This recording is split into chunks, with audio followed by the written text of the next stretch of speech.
Okay, Shalom. Giving all praises to Yahweh, Ba'ashem, Yahweh Shah, Ba'ashem, Rakah Kadash. And double honor to the apostles and elders of Great Millstone. And salutations you I came out there that puts this word in truth and in sincerity. And we're going to get straight into it, man.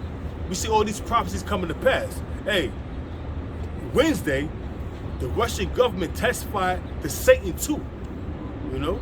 And they talk about deploying that Satan II missile in autumn that's able to take out the UK and France, capable of carrying 12 warheads, and 6 of them are 12 live warheads altogether, 18, but 6 of them are decoys, man. Sure, they got 12 warheads that could pound a nation, man. So now we're going to get into these scriptures because, you know, what's going on now, we are here warning the elect. No, it's like we are here warning the 2/3 you Negroes, Hispanics, and Native Americans out here pushing the word in season, out of season, man. Putting up videos throughout the week, man, telling you what's coming down the pipe. Whether you will forbear, whether you were here, whether you forbear, pursuant to Ezekiel, the 3rd chapter, the 17th verse, man. We're out here to warn you, man. But our people are destroyed, man. Get that real quick, man. This is Hosea 4, verse 6. My people are destroyed for lack of knowledge. Because thou hast rejected knowledge, I will also reject thee. Hey, the Lord said that our people is destroyed for lack of knowledge. You can see how people are destroyed, man. There's a video surfacing on YouTube and on Twitter and on TikTok about a twerk contest 60 and above. You are a 60-year-old woman. You out there twerking, and the woman in the burgundy or the red dress looked like she was an amazing, like, you know, like she had demons on her, you know what I'm saying? So I'm like, what? And then you had the other bitch that looked like she was bugged out of her mind with that lady from Berlin. Her blonde wig with the mohawk, whatever it was, the blonde fade, the chick from the Berlin, that group Berlin. And she's twerking. So I'm saying to myself, damn, what kind of folly is this, man? Folly is saying great dignity. Our people are destroyed for the lack of knowledge, man. These women are bugged the fuck out. Then you got Jake out here, they bugged out as well, man. That's why the Lord is bringing judgment, man. The Lord is bringing judgment. Yeah, read, bro. Continuing on in Hosea 4, verse 6, it says, I will also reject thee, that thou shalt be no priest to me.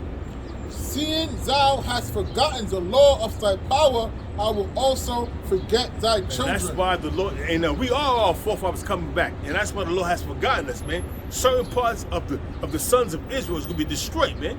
2/3 of you Negroes, Hispanics, and Native Americans will be destroyed. When it says, I will forget our children, we are our forefathers, man, and reincarnated. Therefore, we are the children of our forefathers, man. We are our forefathers coming back, man.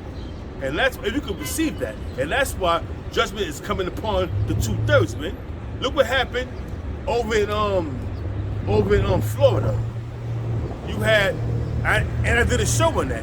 This lady, she got burnt up, and then you had this other lady, she got burnt up and you know, laid out on the floor for dead. This other lady was in a U-Haul in the garage of one of the malls over there in Florida in a bag.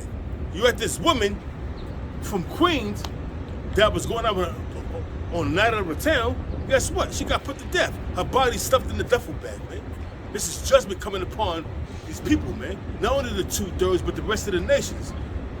See, all these people are destroyed for the lack of knowledge. You got more? No, that was it. Yeah, bro, bring that up real quick. She committed adultery. Yeah, she was committing adultery. You seen that, right? Yeah. She was committing adultery because guess what? Her father, her husband, and her son was on vacation somewhere. She was a businesswoman. She couldn't go. She couldn't attend. So what she was doing was she was claiming she was going out on the night of the town with her friends, but in all actuality, she was going out with some niggas she met online.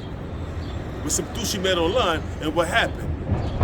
They don't disclose what happened, but hey, she wound up dead in a duffel bag.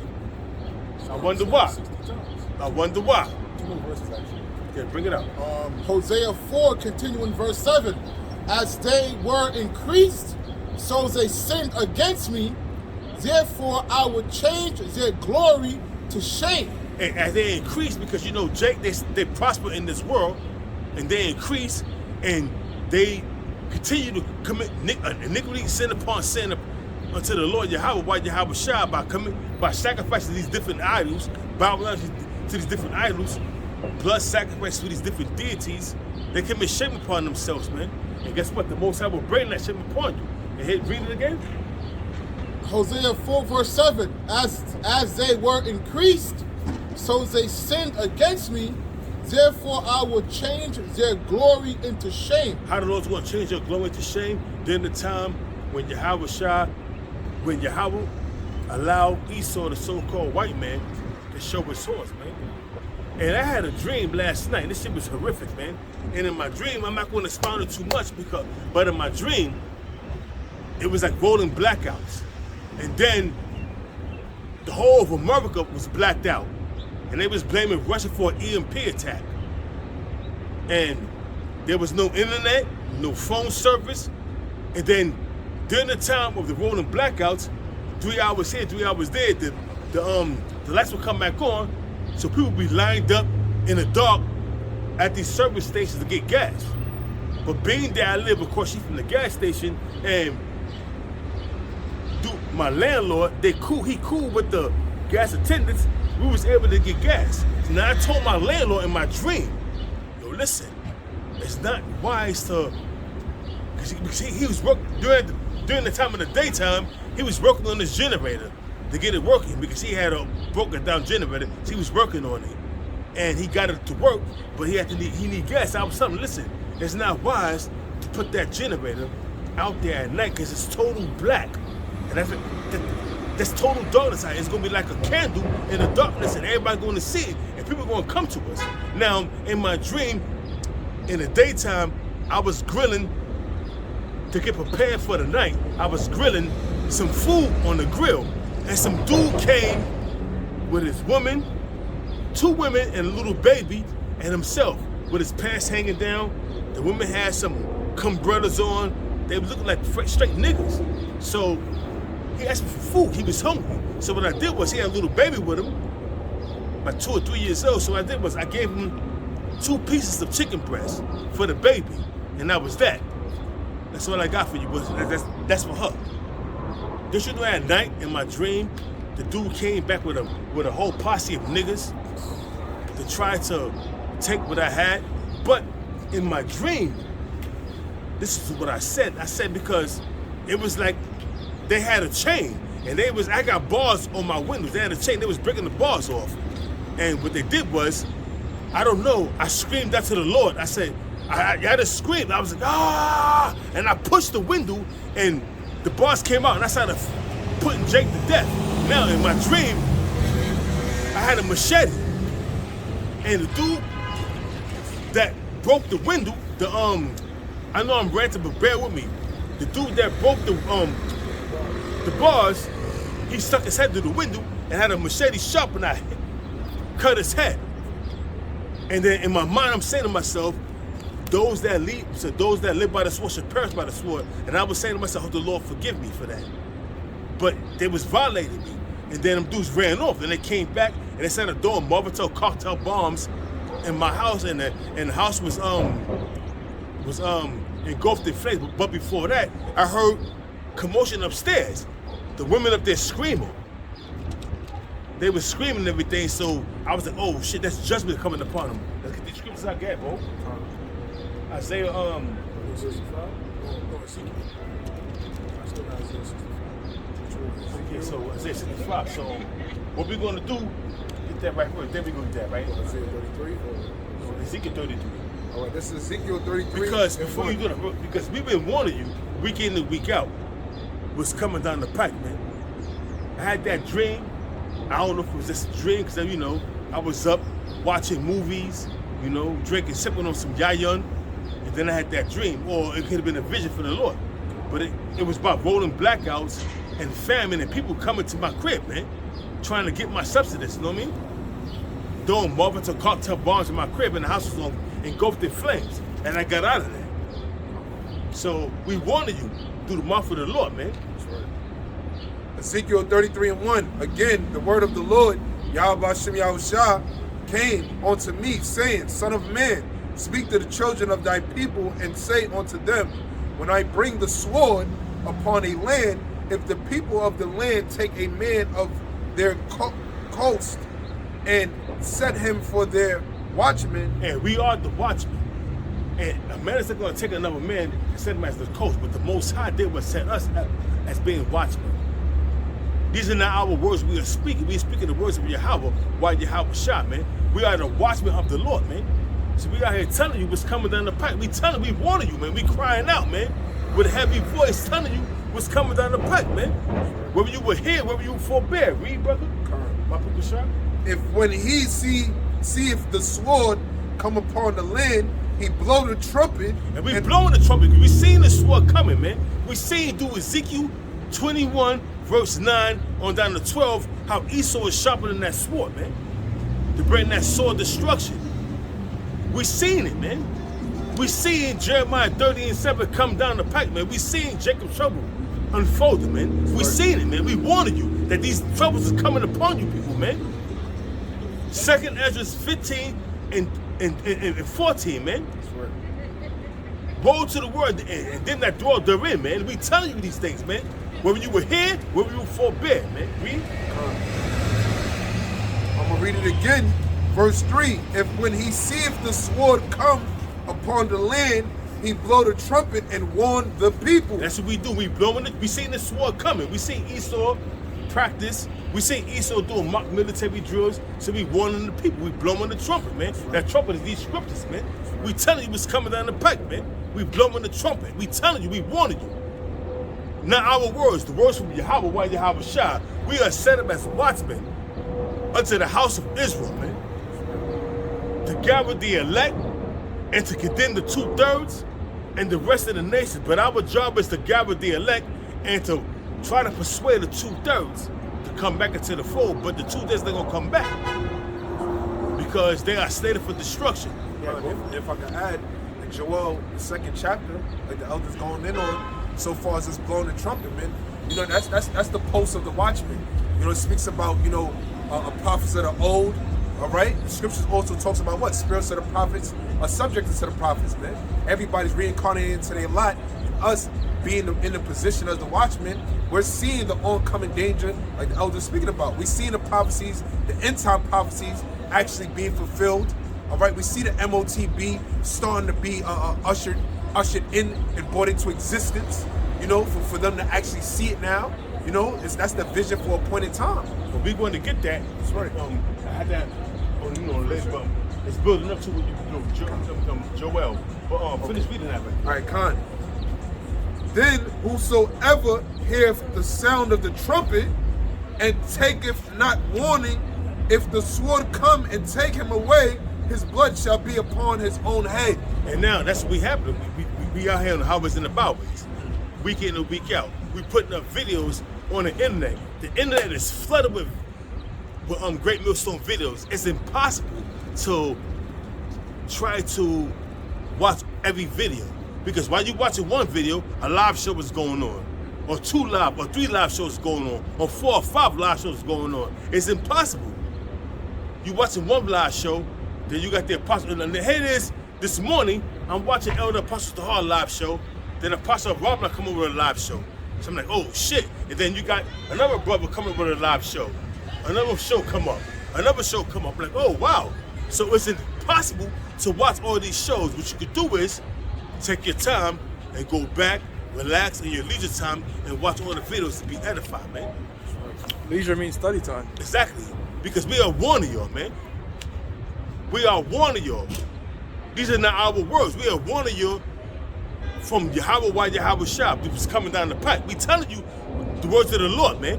Whether you were here or whether you were forbear, because we know that you Negroes, Hispanics, and Native Americans are a rebellious house, man. And we are telling y'all, man. We are telling you, man.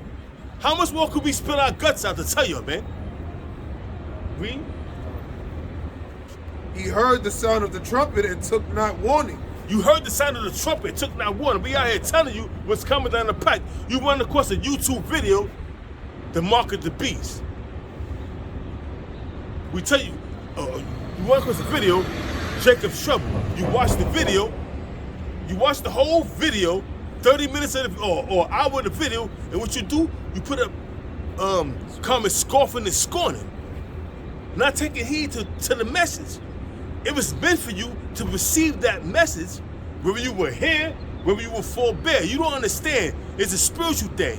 When you come into this truth, or you come across a video, that's the Lord opening your eyes, giving you warning, man. Whether you were here, whether you forbear. Now you got no cloak for your skin, for your sins, man. He heard the sound of the trumpet and took not warning. His blood shall be upon him, but he that taketh warning shall deliver his soul. Amen. Those that stand and take heed and take this serious, you deliver your soul from death, man. Your blood is off your hands. I'm saying off my hands, and you deliver your soul, man. Yeah, bro. Ecclesiasticus 18 and 20. Before judgment, examine thyself.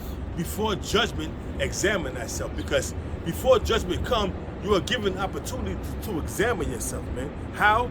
By taking heed to these scriptures, man. Taking heed to the ways of how you move, man. All right. The Lord said, "Don't commit adultery. Don't commit adultery." The Lord said, "Don't." The ways of selling drugs is like unto a witch, and the ways of selling drugs is it's like unto a witch. And what's the the penalty of being a witch? Death. Don't do that, man.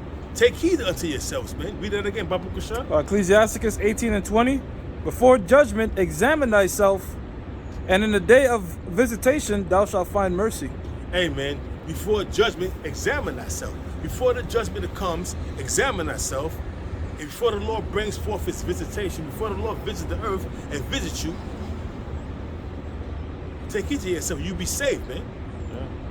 Respect yourself. That's what it literally means. Read back, spec, look at. Exactly, so look back man. at yourself, yeah. Just examine yourself, man. Acknowledge what the hell I'm doing, man. I'm going off. So, hey, correct that, and the Lord going to have mercy on you, man. If you sincere about it. Finish reading that, bro. Verse 6. But if the watchmen see the sword come and blow not the trumpet, and the people be not warned, if the sword come and take any person from among them, he is taken away in his iniquity. Hold that real quick. Now, read it from the top again, because this is very important, because you got different camps out there that's not blowing the trumpet in the right perspective, how the Lord presented it, you know? What they do, and they're going off in their own doctrine, man, because they've been paid off to do that 501c3 charter, man. So therefore, they're not teaching the words of the Most High in truth and sincerity, man. So they're not blowing the trumpet. So read it again, Baba Kushan. But if the watchmen see the sword come and blow not the trumpet, and the people be not warned. See, now you got certain camps out there that's blowing the trumpet, that they hear the trumpet, they're blowing the trumpet in the wrong way, man. They're not blowing it. They see the trumpet. They see the let me just slow down and calm down. They see the four dangers of what's coming, but they're not blowing the trumpet. They're not giving a proper sound. They're blowing the trumpet, but it's not coming out the way it's supposed to come out, man. Because they're not telling you the whole 100% truth. And you got scripture set up that what is this, Job 14 and 16? If a prophet be deceived, I don't know, deceive that prophet, if I'm roughly paraphrasing it. So you got prophets out there, you got men out there that proclaim to be prophets, and they being deceived by the Most High. The deceiver and the deceived are the Most High, man. So we out there telling you, man, these things, man. So now here you have it, whereas you have a camp that's telling you, right here is you got Great Millstone saying that the Alpha D microchip, the Alpha D, the MOTB or the CHIP is something that's not for your welfare. We telling you, but yet you don't listen. Then you listen to these other groups saying that it's an embargo, it's dealing with having sex with white women or Christianity. Madness, man. You take heed to them, but we blowing the horn. We did it again, Baba Kushan. I want to add in, because what you said was heavy in reference to a specific way of blowing the trumpet, because the thing about when you blowing the trumpet, okay, like the elder brother just elaborated on, pertaining to the sound doctrine. All right, that sound doctrine has to be pushed out, because if you're not sending out a specific kind of warning, then you're basically sentencing judgment upon yourself. You taking an adder from the word. You leading the flock to the slaughter. I grew up playing a trumpet from elementary school up into high school. When you blow a trumpet, it's a delicate way that you even supposed to position your mouth on the mouthpiece, you know, and that's that delicate way with the truth, you know. That's right. So now here it is. If you blowing the trumpet and you're not blowing that certain sound that to alarm the people, you lead them astray. So yeah, bro. It's Ezekiel 33:6. But if the watchmen see the sword come and blow not the trumpet, and the people be not warned, if the sword come and take any person from among them, he is taken away in his iniquity, but his blood will I require at the watchman's hand. So now all these different force camps out there that's pushing that the MOTB, the chip, the CHIP is not what we claim to be. They're not one of the people. So they're gonna be taken by that, because why? They're gonna take that device, man. That's gonna lead to their destruction. Because what they pushing now in the World Economic Forum, they're pushing the digital currency, man. And what is that digital currency? And Great Millstone from the Apostles on down been warning you people out there about that digital currency. We've been warning you. Now it's in your face. The World Economic Forum is talking about that, man. So what about, it's June! There ain't no microchip! What about that, man? What about that, man? Explain yourself, man. But you not, what you're gonna do is, you're gonna wait till every day coming into play, and you're gonna slide and sliver and weasel your way into saying that you was teaching that all along, man. But we know you wasn't, man. Yeah, bro. You're not blowing a trumpet, man. You're blowing a false trumpet where people is not gonna be able to recognize the sound of the war, man. Yeah, bro. So thou, O son of man, I have set thee a watchman unto the house of Israel.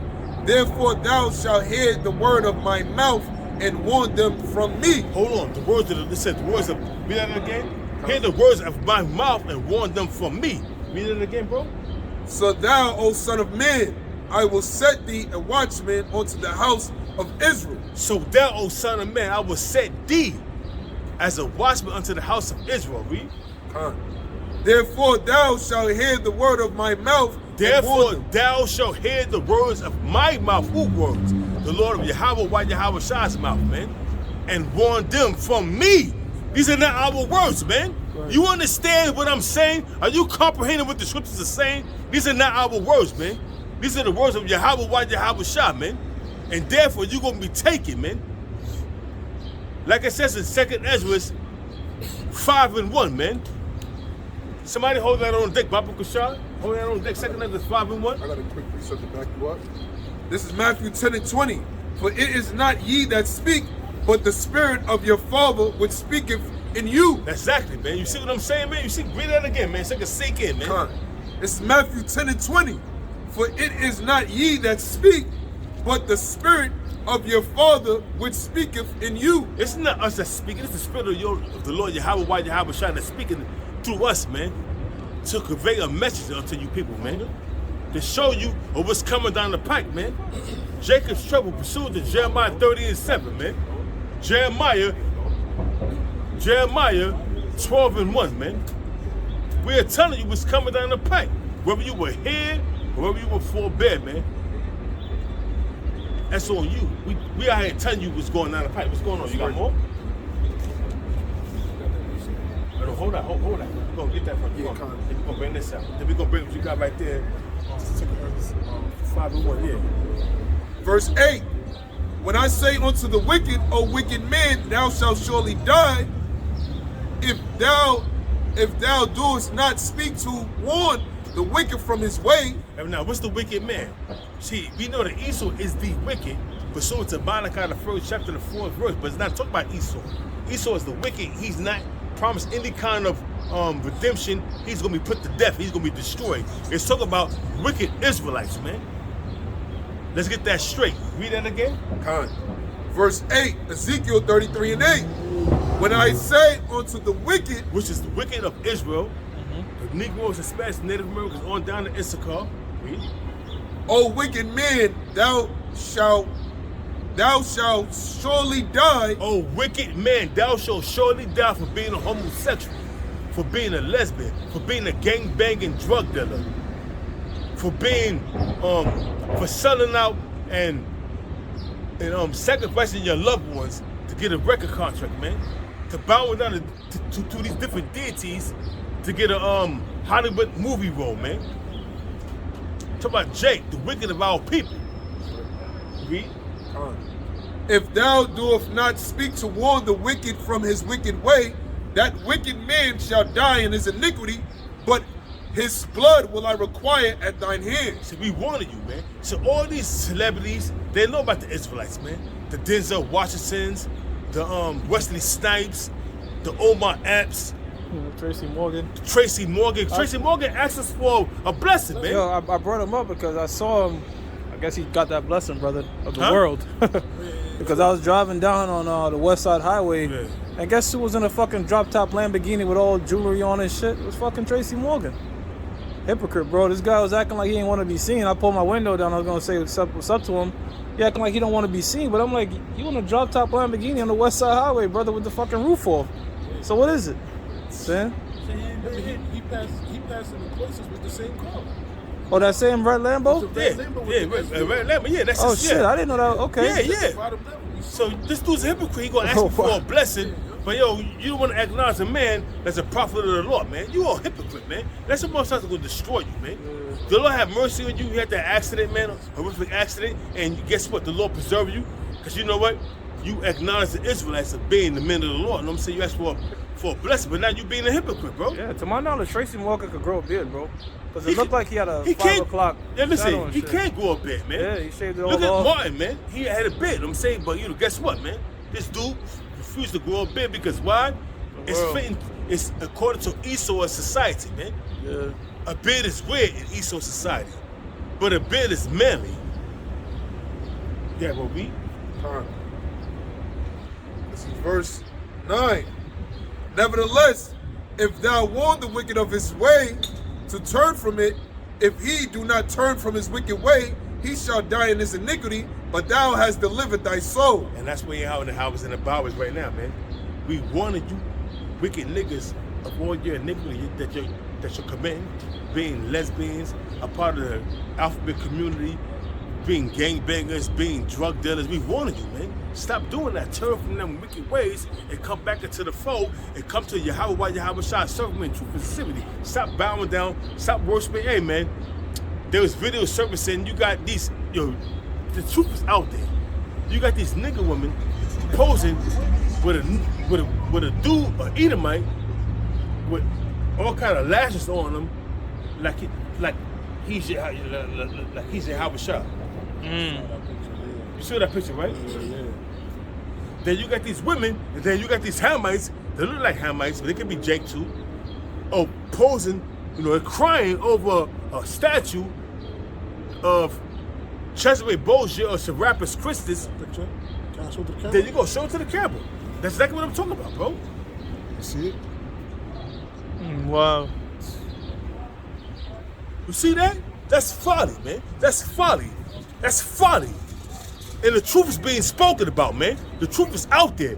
Do you think these nigga women is going to take heed to that right there, man? No. The nigga women are the physical, the physical counterpart of the spiritual seed demon Satan. They are joint heirs with Esau, the so-called white man, man. This is Esau and the nigga woman's kingdom, man. You see that? Show that shit again, man. And there's another video. You see that right there? 2 nigga women and the baby have sense in them. You see the baby looking at that demon like, what the fuck is this, man? Who the fuck is that, man? You see that? But them nigga women, they caught up in that plantation of Christianity, whereas they think that the so-called white man is God, man. That's their God, man. That's their God. Bring that out. Then we go back to where we going. This is Ezekiel 18, verse 26. It says, when a righteous man turneth away from his righteousness and committed iniquity and died in them for his iniquity that he had done, shall he die. Then it says again, when the wicked man turneth away from his wickedness that he had committed and doeth that which is lawful and right, he shall save his soul alive, because he considereth and turning away from all his transgressions that he had committed, he shall surely live, he shall not die. And that's a perfect example of a man come past this right here, and he's in sincerity and truth, and he stop and he listen, and he asks sincere questions, and he listen and he learn, and he's on the comment board listening and learning and taking notes, and the Lord start dealing with him. He come out of how was in the Bible, his prayer vision, the Lord would have him to join the camp, wherever state he's in, man. He would join that camp, man. And it happened to all of us, man. It happened to all of us. But if you don't take heed to this right here, the Lord's going to destroy you. Let's get back to this right here, bro. Verse 10, therefore, O thou son of man, speak unto the house of Israel. Thus ye speak, saying, if our transgressions and our sins be upon us, and we pine away in them, how should we then live? Hey, man, in order for you to acknowledge your sins and acknowledge what you have done, which is wicked, you got to turn back to the Lord, man.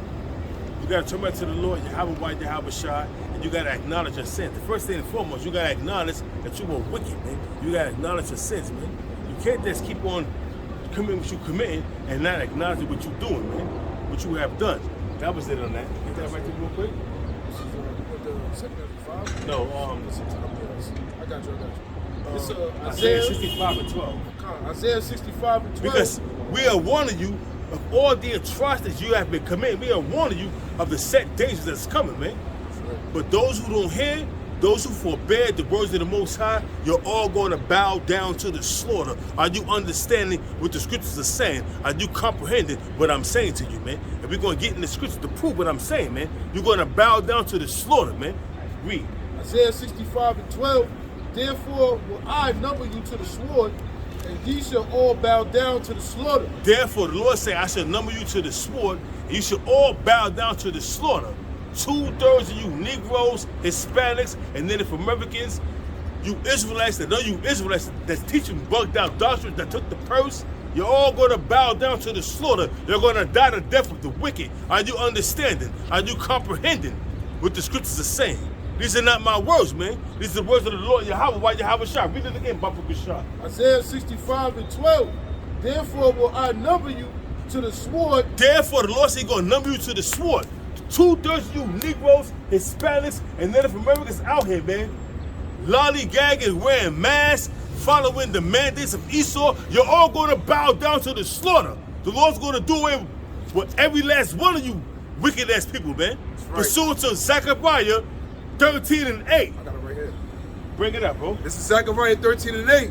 And it shall come to pass that in all the land, saith the Lord, Yahweh Shem Yahushua, 2 parts therein shall be cut off and die, but the third shall be left therein. How 2/3 going to be caught up and die? Somebody get Zechariah 14 to 12, man, to show you what's going to happen, man.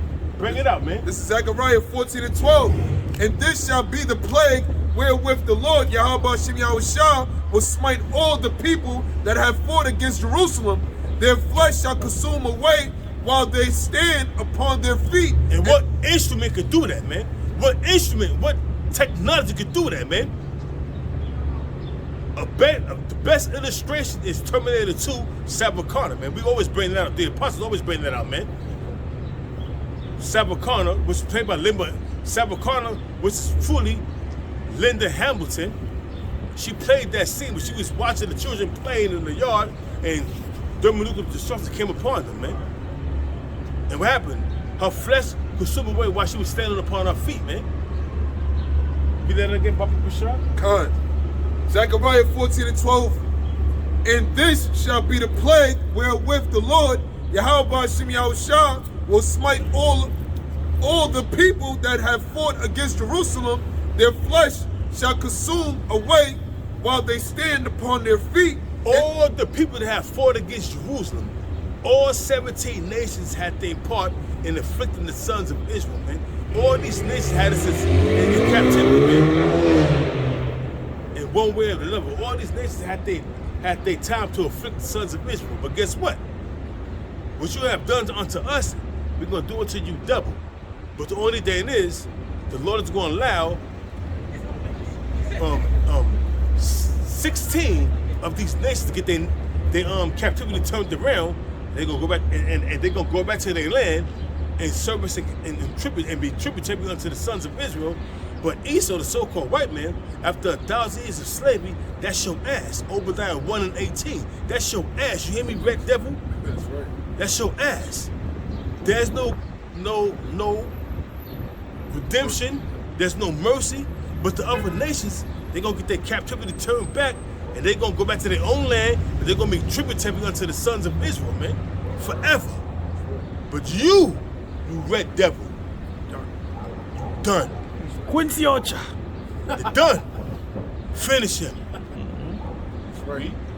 Their flesh shall consume away while they stand upon their feet, and their eyes shall consume away in their holes. That's twofold. Their flesh shall consume away upon their feet, and their eyes shall consume in their holes. Now that's twofold, because Esau has a future endeavor where he's gonna endure forever, where he's gonna be out there conquering lands and doing what he have to do forever. No, that's a future prophecy that Esau that's not gonna come to pass. These crackers, they have their way where they're saying that, we're gonna do this at 2050, we're gonna do this at 2040, 2030, 2040, 2050, 2060. We're gonna do this and the third. Nah. Read that again. Khan. All this shall be the plague wherewith the Lord, Yahweh Shem Yahushua, will smite all the people that have fought against Jerusalem. Their flesh shall consume away while they stand upon their feet, and their eyes shall consume away in their holes, and their tongue shall consume away in their mouths. Come, man, because what's going to happen is the future endeavors of Esau is going to come to naught, man. All these niggas out here, Esau. Damn, man, so I got to, Wait, that's the brother's call? Yeah, that's my call over there too. Let me see. So contact the brother. Contact the brother. Let me get my car. What do you got to do, brother? I'm right here. My car right there. Right by the police car. But it's not. You fine. I should be fine. You think I'm fine, bro? No, you can't. You good, bro. Contact your shop. Call. You got him? Contact your shop. So you think I'm good, bro? I'm in the middle. You think I'm good right here, bro? Brother, you fine. I think in the morning, once they went off inside, because they keep trying to check the doors to see if it's open or not. I don't think they're giving out They didn't give it to you. They were just looking. They're trying to figure out They what's put you to going the on car. inside. You good?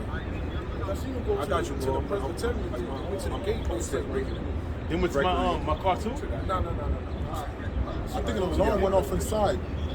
So they're trying to Good, check let's to see continue. what's going on inside, if somebody broke in or not. That's why they're walking around, Let's get back pulling to the the gates, pulling the doors. Okay, so let's get back to Slakia, man. These crazy Satan, man. You see Satan bring forth distractions, man.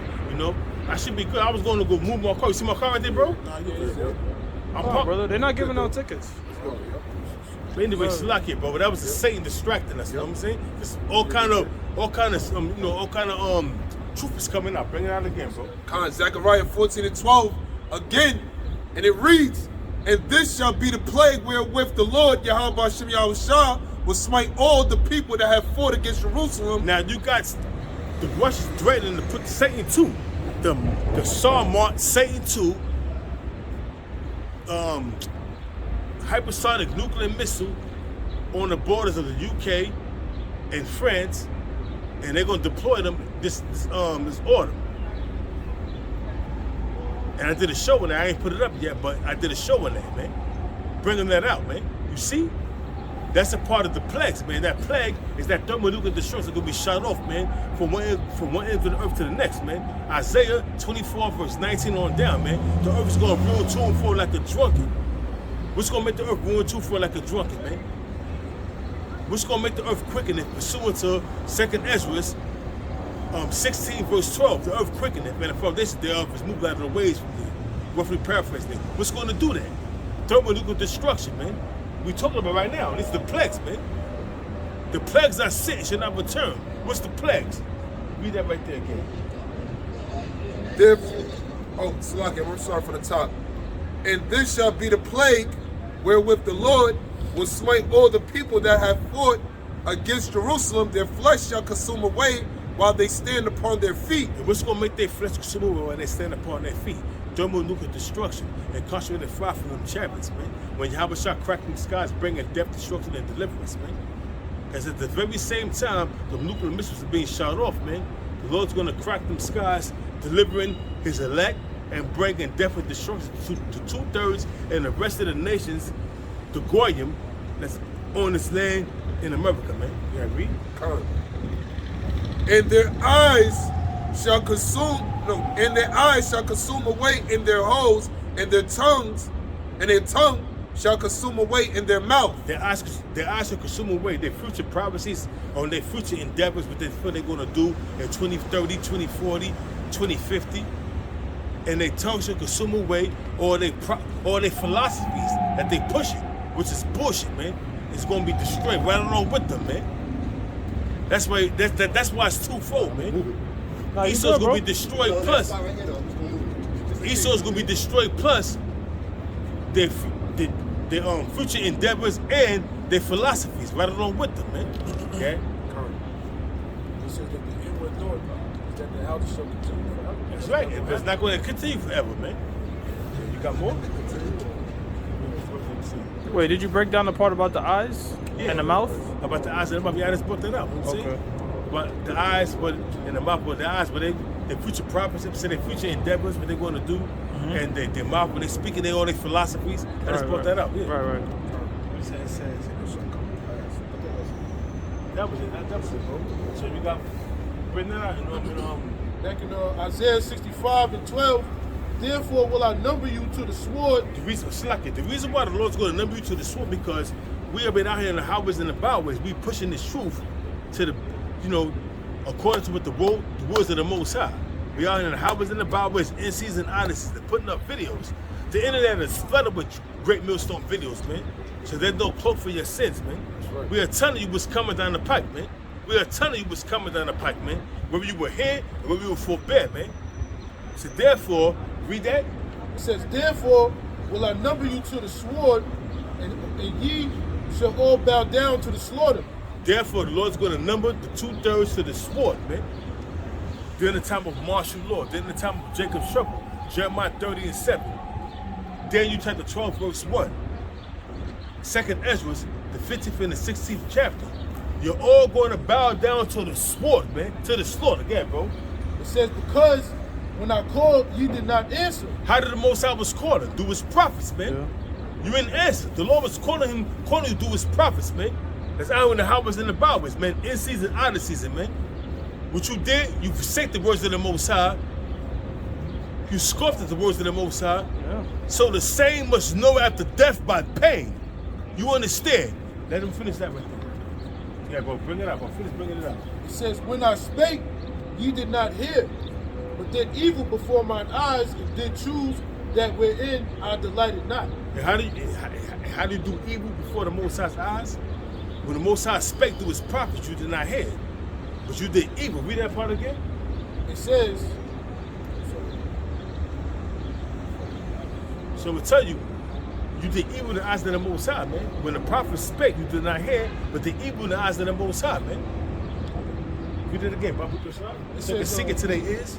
it says, Isaiah 65:12, therefore will I number you to the sword, and ye shall all bow down to the slaughter. The 2/3 of you Negroes, Hispanics, and Native Americans, you're all going to bow down to the slaughter. You're going to bow down to the slaughter of Esau. That's why King David said in Psalm 17, verse 13, deliver me from the wicked, which is thy sword, man. Who was the wicked? Malachi, the 1st chapter, the 4th verse, man. Who was given the blessing of the sword? Esau. Was not Esau the so-called white man given the blessing of the sword through our forefather Isaac, which is Yahweh Shah? But you could receive that? So you're all going to bow down to the slaughter, read? It says, because when I called, ye did not answer. When I spake, ye did not hear. When the Lord called, you did not answer. How did the Lord call? He called you through his prophets. And his word was speaking through the mouth of the prophets, man. But you didn't hear.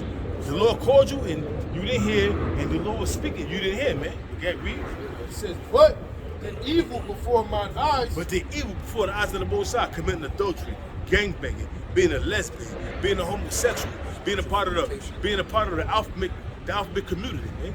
Spiritual fornication, bowing down to idols, man. Taking the bag, receiving the what you call that? What you call that? 501c3 charter? 501c3 charter, man. Doing that which is evil in the eyes of the Most High, read. It says, and did choose that within I delighted not. And then choose with the Most High, then the light or not. 501c3 charter. Taking that back, man. So therefore, you're all going to bow down to the slaughter, and that's the bottom line, man. That's right. That's the bottom. You're all going to bow down to the slaughter. You got something? I got something. You got something? This is Jeremiah 16, verse 3. It says, for thus says the Most High concerning the sons and concerning the daughters that are born in this place, and concerning their mothers that bear them, and concerning their fathers that begot them in this land, talking about America, it says, they shall die a grievous death. And what's that grievous death, man? Hey, first and foremost, you got the pestilence that's running rampant out here right now. We ain't gonna mention that right there because we don't want this video taken off, because anytime you mention that, they take videos down, man. Then you got the pestilence. Not only that pestilence, you got SARS, you got cancer, you got AIDS. Oh, these are all pestilence, man. Read. They shall not be lamented. Read from the top again, Baba, for sure. Jeremiah 16, verse 4. They shall die of grievous deaths. Pestilence, the famine, by the way of the sword. Jeremiah 15:1. The Most High appointed for death. Oh, hold that right there. Hold that. Finish reading that. They shall not be lamented, neither shall they be buried, but they shall be as dung upon the face of the earth. That's why I tell you in Jeremiah 25, verse 33, that the slain of the Lord shall be from one end of the earth to the next, man. They should not be lamented nor buried, man. That's right. The slain of the Lord shall be from one end. Get that real quick. Baba Kashab, real quick. Jeremiah 25, verse 33. To prove that point, man. Hold that real quick. Because, hey, man, the slain of the Lord shall be many, man. The Lord is not a, hey, man, the Lord is not a joke, man. Is it 25 and 30? 25 and 33. I got it. This is Jeremiah 25 and 33. And the slain of the Lord, Yahweh Hashem Yahushua, shall be at that day from one end of the earth even unto the other end of the earth. They shall not be lamented, neither gathered nor buried. They shall be dung upon the ground. Why is that going to happen?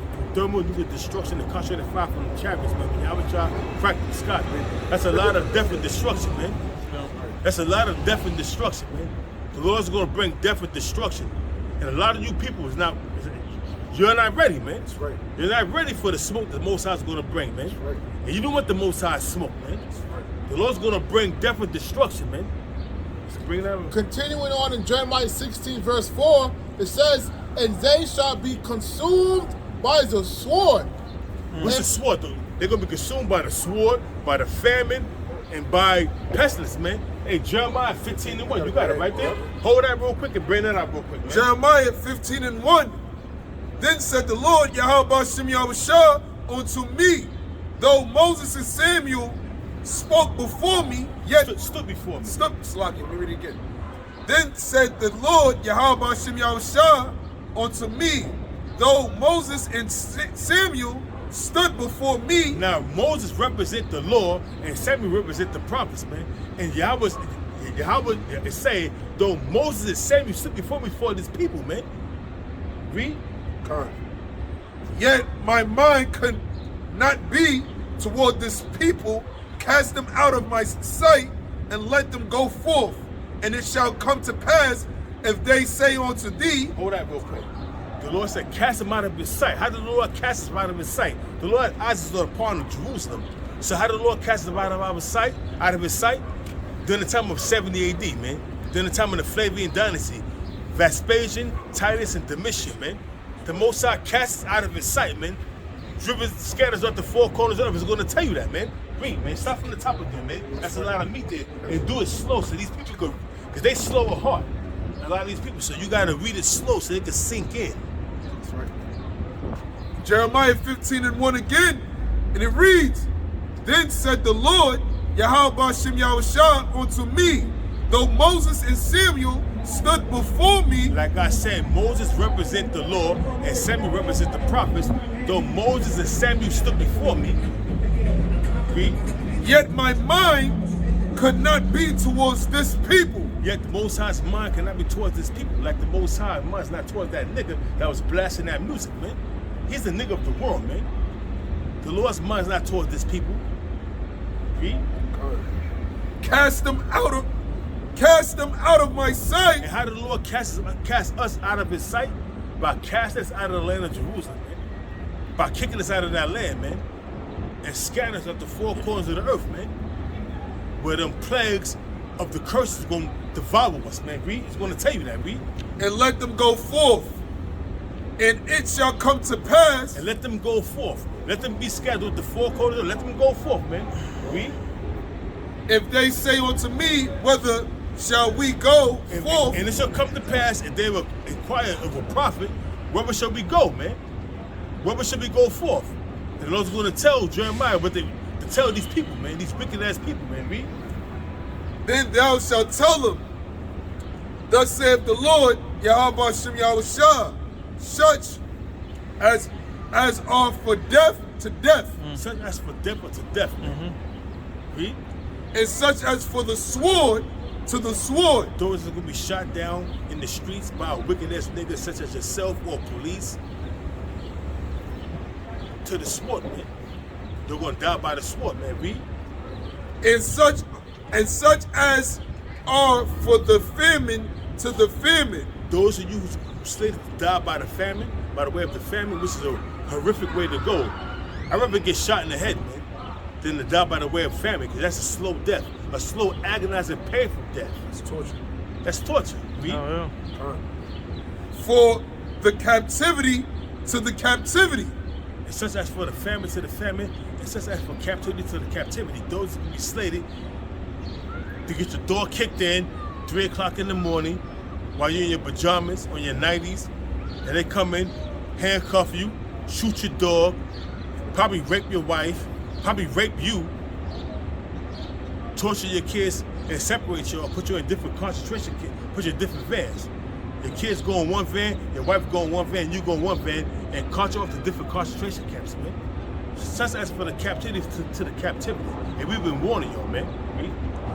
And I would appoint over them 4 kinds, saith the Lord, Yahweh Bashem Yahushua. And the Lord's going to appoint over you Negroes, Hispanics, and Native Americans that has been scattered up the 4 corners of the earth, 4 kinds of deaths, man.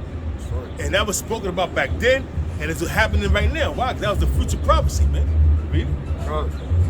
The sword to slay, and the dogs to tear. And why you have this? You have a lot of people getting put to death by the sword, man. The sword to slay, and the dog to tear. I seen videos of people getting put to death by animals. It was a video of this woman, this Mexican chick in her 20s, 21, 22, that was in the elevator, and this pit bull was just bore her to death, man. She had no power to fight the pit bull off, man. He was just destroying her. There's other videos where you got people walking and different animals attack them and it's more them to death, man. That's teeth of wild beasts. That's a part of the curses, man. Read. And the dogs to tear, the fowls of the heaven and the beasts of the earth to devour and destroy. Because what happened is once you get put to death, you dead on the street. You dead, whether you dead and where there's greenery, you got these birds, these different birds, they're gonna come feed on you, man. These different animals, they're gonna come feed upon you, man. They can have their way with you. And that's the Lord giving them they meat, man. And that's a curse, man. But we've been telling you, we've warned you, man. See, the blood is off our hands. We are in the highways and the byways, man, every week, man, telling you. So your blood is off our hands, man. You gotta deal with that now, man. All of you who fan the hand, who be on your comment board scoffing and scorning, talking shit, you gotta deal with that, man. The atrocities is gonna be upon your own head, man. We warned you. You got more? That was it. Bring it up, bro. Ezekiel 21:8, it says, again, the word of the Lord came unto me, saying, Son of man, prophesy, and say, thus saith the Lord, Yahweh Shemawashai, say, a sword is sharpened and also furnished. And that sword that's being sharpened is the paramilitary of Esau, man. They're out there in these different mountains, in these rural areas, man, practicing for the day of martial law, man. That's one aspect. Missiles too. Also, yeah, also that sword that's being sharpened is another aspect. Like the elder Shaman said, you got other aspects, whereas you got the missiles being sharpened. That's Satan too, man. Prime example. Being more technologically advanced. And they technology, yes, man, and it's more technology advanced. Right. The Satan too, the Salmart, and then you got the Dongfeng 50 from the Chinese. Yeah. The hypersonic nuclear missile. Well, if you have like a sword and it's not sharp at all, you can't cut shit. You know, like you have swords that are on display. They strike you. They'll hurt, but it's not gonna cut through nothing. But if you sharpen it, it becomes, you know, a further means of destruction. So too with the missiles, as they progress in technological advances. Like the first atomic bomb, it's not capable of wiping out the entire landmass of Texas, but they have missiles that can do that now. Yeah. So it's sharpened, you know what I'm Now saying? they had the Satan too. I was doing a video on it. The Satan too. They were saying that the Satan too was able to take out the UK and France, and it's capable to carry up to 12 nuclear warheads with 6 dummy warheads, decoys. So that's 16 warheads, but 12 is real and 6 are not, man. They decoys. Wow, man. Yeah, bro. It says, verse 10, it says, it is sharpened to make a sword slaughter. And that's how these weapons are being sharpened, to make a sword slaughter. Because what's gonna make a sword slaughter? We brought it out in Zechariah 14 verse 12. We brought it out that that the Lord do Jeremiah 15 verse 1 to 3 is gonna put 4 kinds of death to you niggas, man. We bringing it out, man. So we bring it out now in Ezekiel 21 verse 9. The Lord is having these Edomites sharpen their sword to bring forth a sword slaughter. I'm jumping the gun. Bring it out, bro. It says, it is sharpened to make a sword slaughter. It is furnished that it may glitter. What's gonna make a sword slaughter? Them ICBM nuclear missiles, them Gurkha troops, them UN troops, Interpol. What is it again? Interpol. I said the Gurkha troops. The reserve troops. You know what I mean? That's out there. They're practicing, man. Hey, going back to the missile aspect, you know, like when you sharpen the sword, you put it in the light, it glitters and shines. Of course. You look up in the sky, the missiles are gonna be, you know, the scripture said they're gonna look like falling stars, so they're gonna be glittering too. Exactly, man. So we telling you, we warning you. We out here warning you. We giving you a dire warning. Whether you were here, whether you were forbid, it's not my concern. I'm just out here doing the work of the Most High, making sure your blood is not on my hands. So it's not my concern. Whether you here or forbid, I'm teaching the word of the Most High. I'm out here. I put my videos up throughout the week, and that's it. I'm innocent of your blood. That's it. Read, bro. It says, should we then make mirth? Should we then make mirth? Should we then be partying and bullshitting and out there doing barbecues? Isn't that Fashion wrong, man? shows. What is it? Fashion shows. Fashion shows. There's nothing wrong with if you on your leisure time, it's nice weather, you by yourself, or you and your wife, or you and your kids, or a brother come over, you throw shit on the grill, cook some food. There's nothing wrong with that. But we're not making mirth. Because if a brother come over, better believe after that food is cooked and devoured, or before, while the food is being cooked, there's a show being done. If you with your wife, better believe it's not done in mirth, it's just to feed the family. After that, you may do your show on your own, and that's that, man. So we're not making mirth, but you got a lot of people out here that makes mirth. Then the time of a solemn assembly, you make it mirth by doing fashion shows and the hour, whereas everybody can get together, the dating hour. All that shit is a bunch of fucking folly, man. Real quick, Ecclesiastes 3:1. To everything there's a season and a time to every purpose under heaven. Verse 4. A time to weep and a time to laugh. So there's a time for everything, man. And the Passover was not a time for no fucking fashion show, nor was it a time for no dating hour, man. That's a solemn assembly, man. But there's a time to weep and there's a time to laugh. Read, brother. A time to mourn and a time to dance. And the time to mourn and the time to dance. It's Pretty the time much for mirth. everything, man. A time for mourning and a time for mirth. It's the time for mourning and the time for mirth. But we're not in the time of mirth. We're in the time of mourning. We're in the time of warning the people of the set destruction that's coming, man. Whether you were here, whether you forbear, it goes back to Ezekiel, the 3rd chapter, the 17th verse. Whether you were here, whether you forbear, it goes back to Ezekiel 33. And what's that? 33 and 11. It goes back to that. We got more, bro? To verse 8. A time to love and a time to hate. A time of war and a time of peace. We're in the time of we're not in the time of peace. We're in the time of war. Yeah. We're in the time of war. Because we are kings in exile, man. We're in the time of war. The Lord is bringing forth these prophecies. And I tell you, in the 2nd Ezra 9:1, measure down the times diligently in itself. We measuring the times, man. So we know we're in the time of war. We're not in the time of peace, man. We're not in the time of mirth, man. We're in the time of prophecy. We're in the time of death and destruction. We're in the time of war. Can you comprehend that? Understand that? We got more? Yeah, hold that. It says Ezekiel 21:10, it is sharpened to make a sore slaughter, it is furbished that it may glitter. Should we then make mirth? It contendeth the rod of my son as every tree, and he hath given it to be furbished, that it may be handled. This sword is sharpened, it is furbished, to give it into the hand of the slayer. Who was the slayer, man? This sword has been sharpened. It was not Esau giving the blessing of the sword. Esau, the so-called white man, giving the blessing of the sword through our forefather Isaac, man. Was not Esau giving the blessing of the sword. This sword is furbished and it's been sharpened. It has been given into the hands of the slayer. Who was the slayer? It's not Esau, a violent, bloody man that bring death and destruction.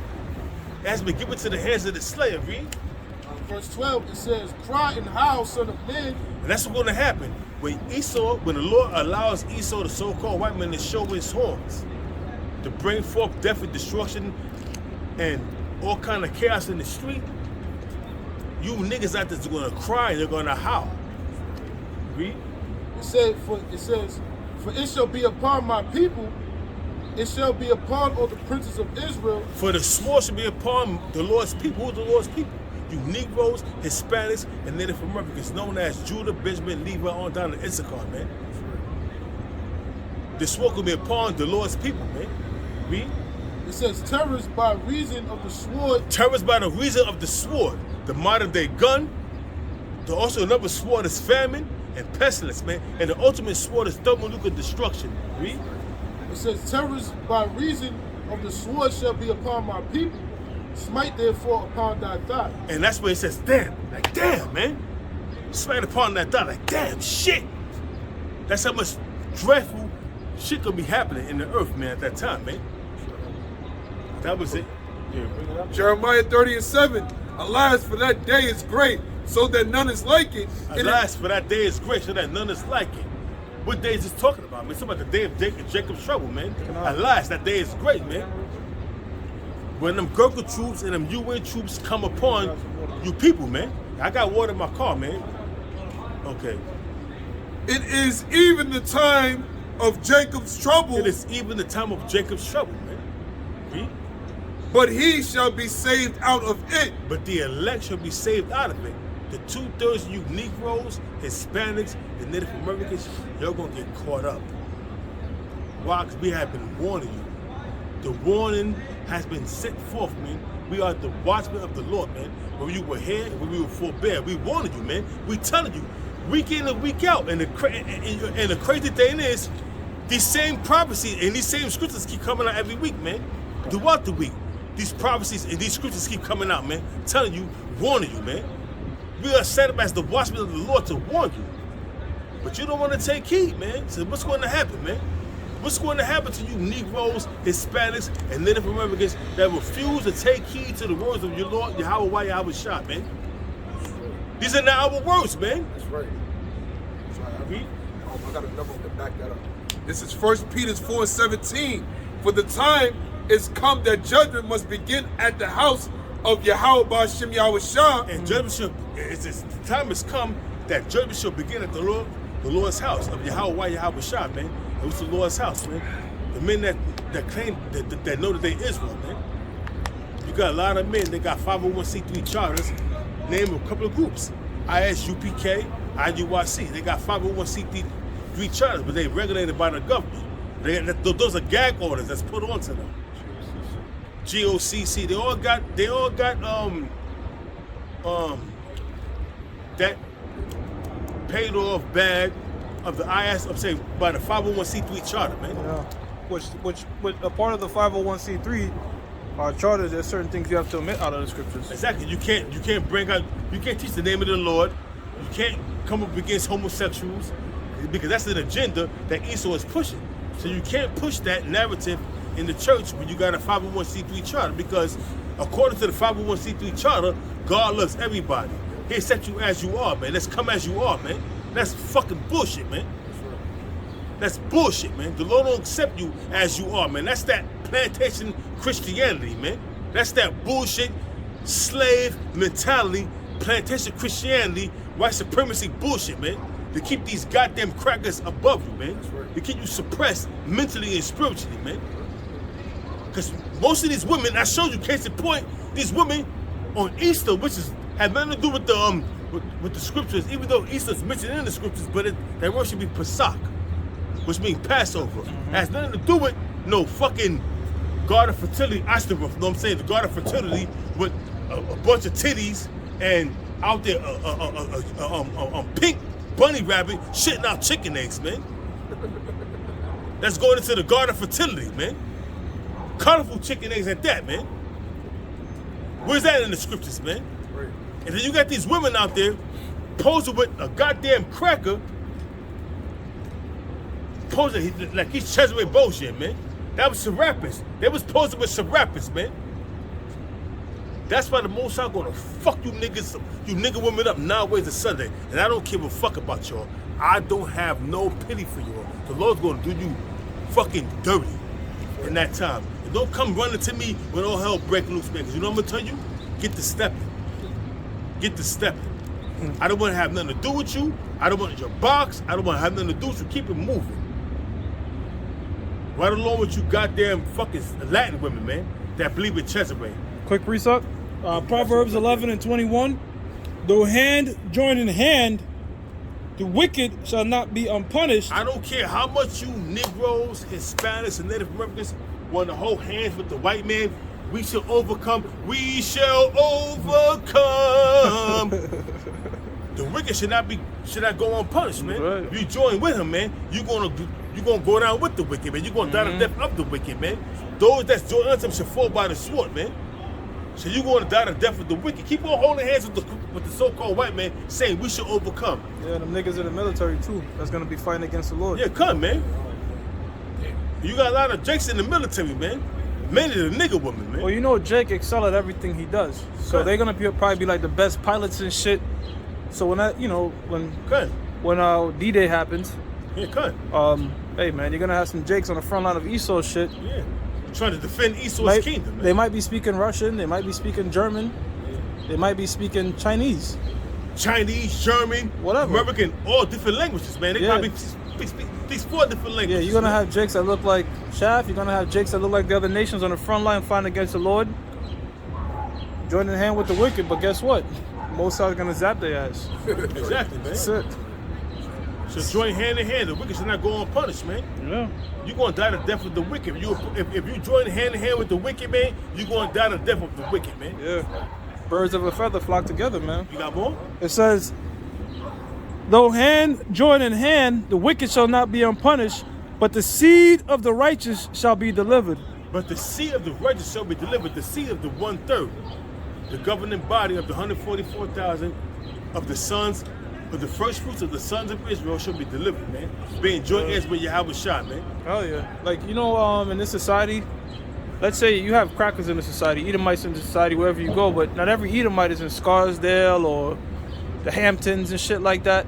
You have, you know, different levels. Now in the kingdom, you're gonna have all Jakes doing well, but that Different first levels of fruit, Jake doing that's the well. best way I could compare. You're gonna have certain Jakes that's gonna be an equivalent of being a Greenwich or whatever. You know what I'm saying? The Lord's just gonna, you know what I'm saying, but don't get it wrong. Like the All Jakes in the kingdom kingdom are gonna gonna be be rich, rich, man. but there's gonna be different levels to it. Exactly. You know what I'm saying? All Jakes in the kingdom is gonna be rich and have abundance, but it's gonna be different levels Yeah. of the riches and different levels of the status of Jake in the kingdom, man. Yeah. And there's not gonna be any animosity or anything like that. You know, ain't nobody gonna be looking at your spot like, damn, I want his. Ain't gonna be none of that shit. We all gonna be happy and content. No evil thoughts, none of that bullshit. Because But- even the lowest of the Jakes is gonna be rich and have an abundance, man. That's right. You're just gonna be a regular citizen in the kingdom of heaven. Yeah. But you wanna have a ruling class, you wanna be part of the ruling class, man. And those that's out here sacrificing their lives, if they sincere, they can be a part of the ruling class of the elect, the government of Yahweh Shah, man. Being the first fruits, man. Yeah, because you think about it, like, you know, it's only fair. Like, there's no way, like, you know, a Jake that was smoking crack, being a nigga and all that, homo, get the same reward as the apostles. You know what I'm saying? He's gonna be changed. That body's gonna have to be completely melted. You're gonna be destroyed, melted, and come back through the prophets, man. Yeah. Then you're gonna be in your right state of mind. But you gonna be a lower, hey man, you may be one of the prophets that made it, one of their sons, man. But guess what? You're gonna be in that status, but hey, you know what I mean? You have to go through that fire. Right. In order, you know what I'm saying, to be cleansed, man.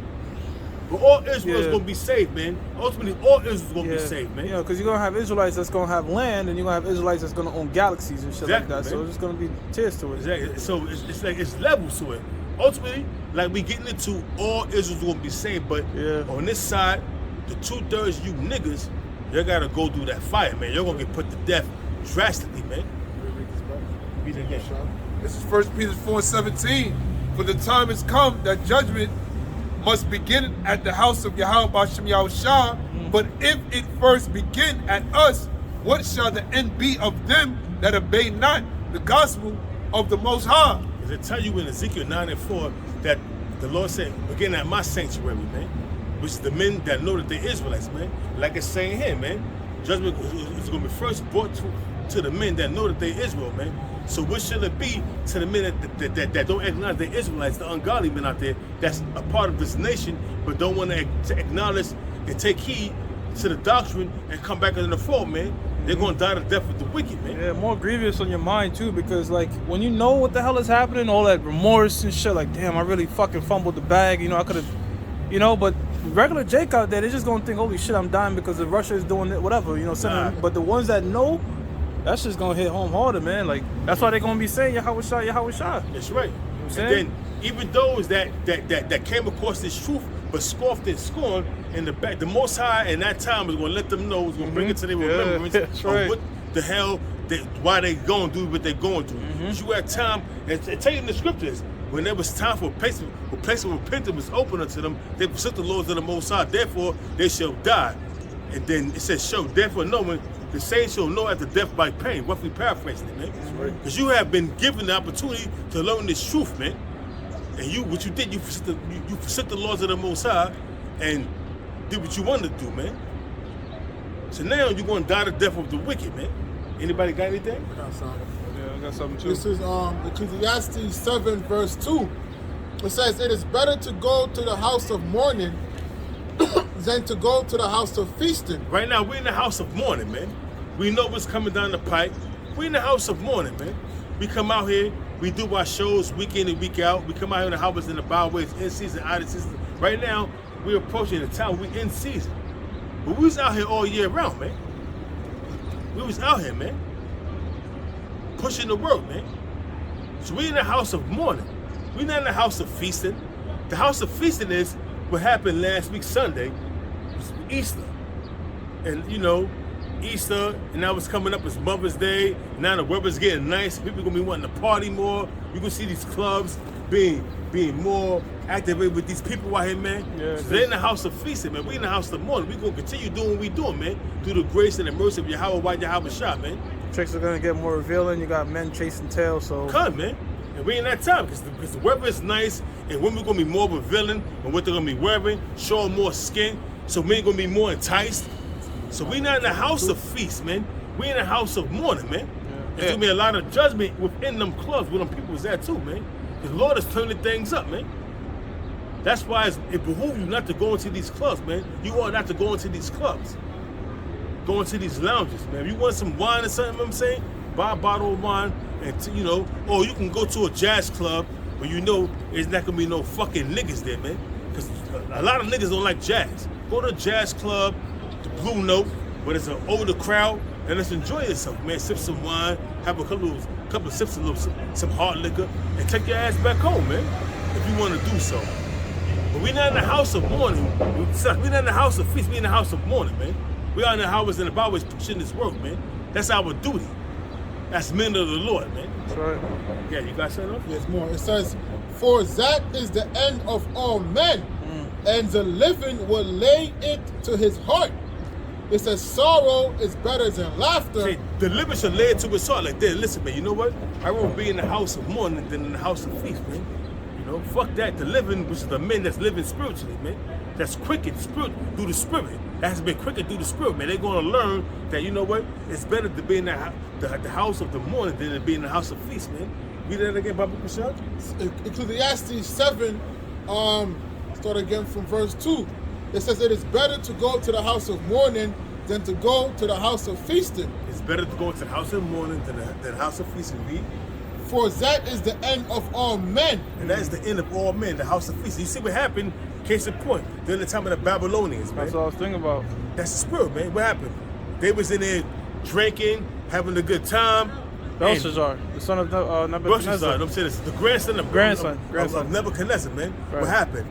During the orders of Cyrus, king of the Persians, Darius went in there and put Belshazzar to death, man, and took over the kingdom and made the kingdom of Babylon a province of the Medo-Persian Empire, man.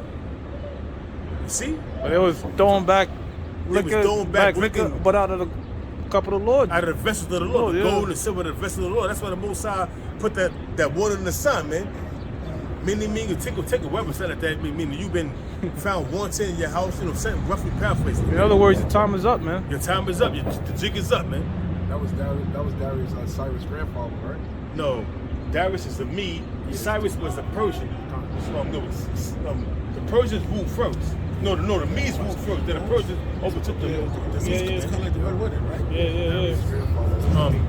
Cyrus, they ruled, but the Persians, the Medes ruled first, but the Persians overtook them, took over the kingdom. Because the Persians was more popular, so more mighty than the Medes. You know what I'm saying? That was about, I'm saying, at that time. But, Astyages. huh?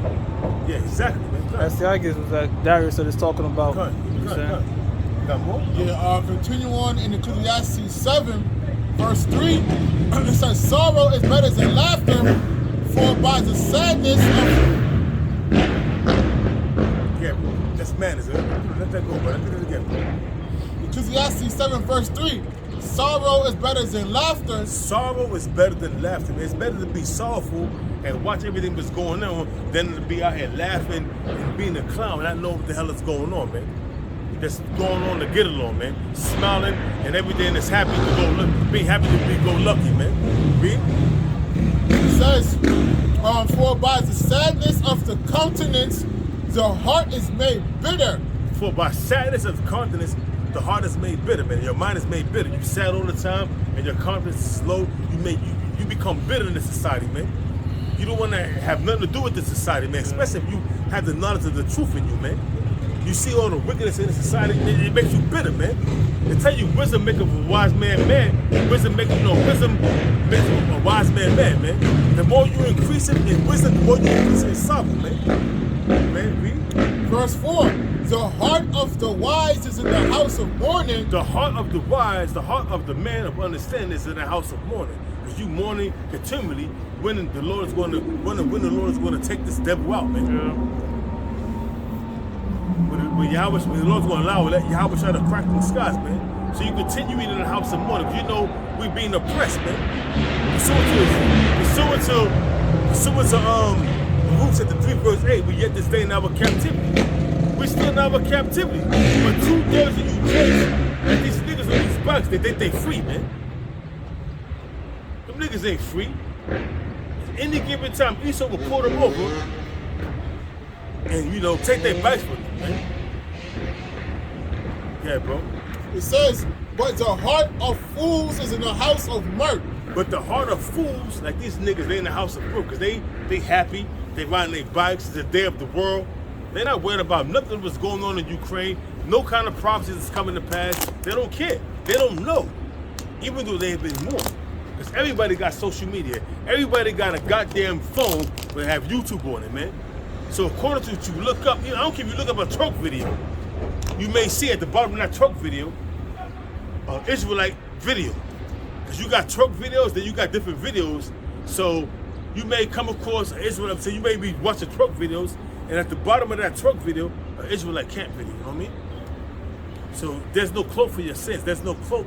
You have no excuses for why I don't understand. I didn't know, because everybody gonna know. That's why the Lord's going. That's why the Lord allowed this truth to reach the four corners of the earth before the end come, man.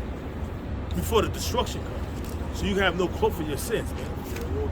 You had a fair warning. You have been warned. Proverbs 1:7. The fear of the Lord is the beginning of knowledge, but fools despise wisdom and instruction. The fear of the Lord is the beginning of knowledge, man. Once you learn the fear of the Lord, you're not going to do certain things, man. You're not going to commit adultery. You're not going to be out there gangbanging. You're not going to sell drugs. You're not going to cover another man's wife. You're going to do that, but it's right in the eyes of the Most High because you fear. You're going to be seeking to please Him by observing His laws, statutes, and commandments to the best of your ability in the land of our captivity. Yeah, bro. Verse 20. Wisdom crieth without, she uttereth her voice in the streets. And the wisdom we are uttering out is the laws, statutes, and commandments of these scriptures, man. And we uttering the laws, statutes, and commandments in the streets of the concourse, man. Or the Agora, whatever you want to call it.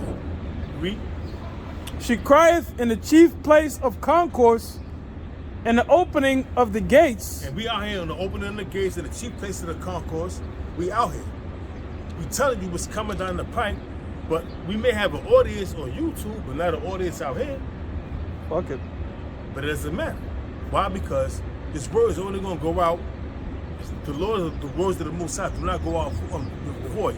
It's going to accomplish that what He said. So, with who the Most High want this word to tap in and reach into their cerebrum and they get the truth, that's who the Most High want. Those who the Most High don't want to get it, they're going to reject it, and they're going to reject the word to condemn themselves. That's to be destroyed later on down the line, man.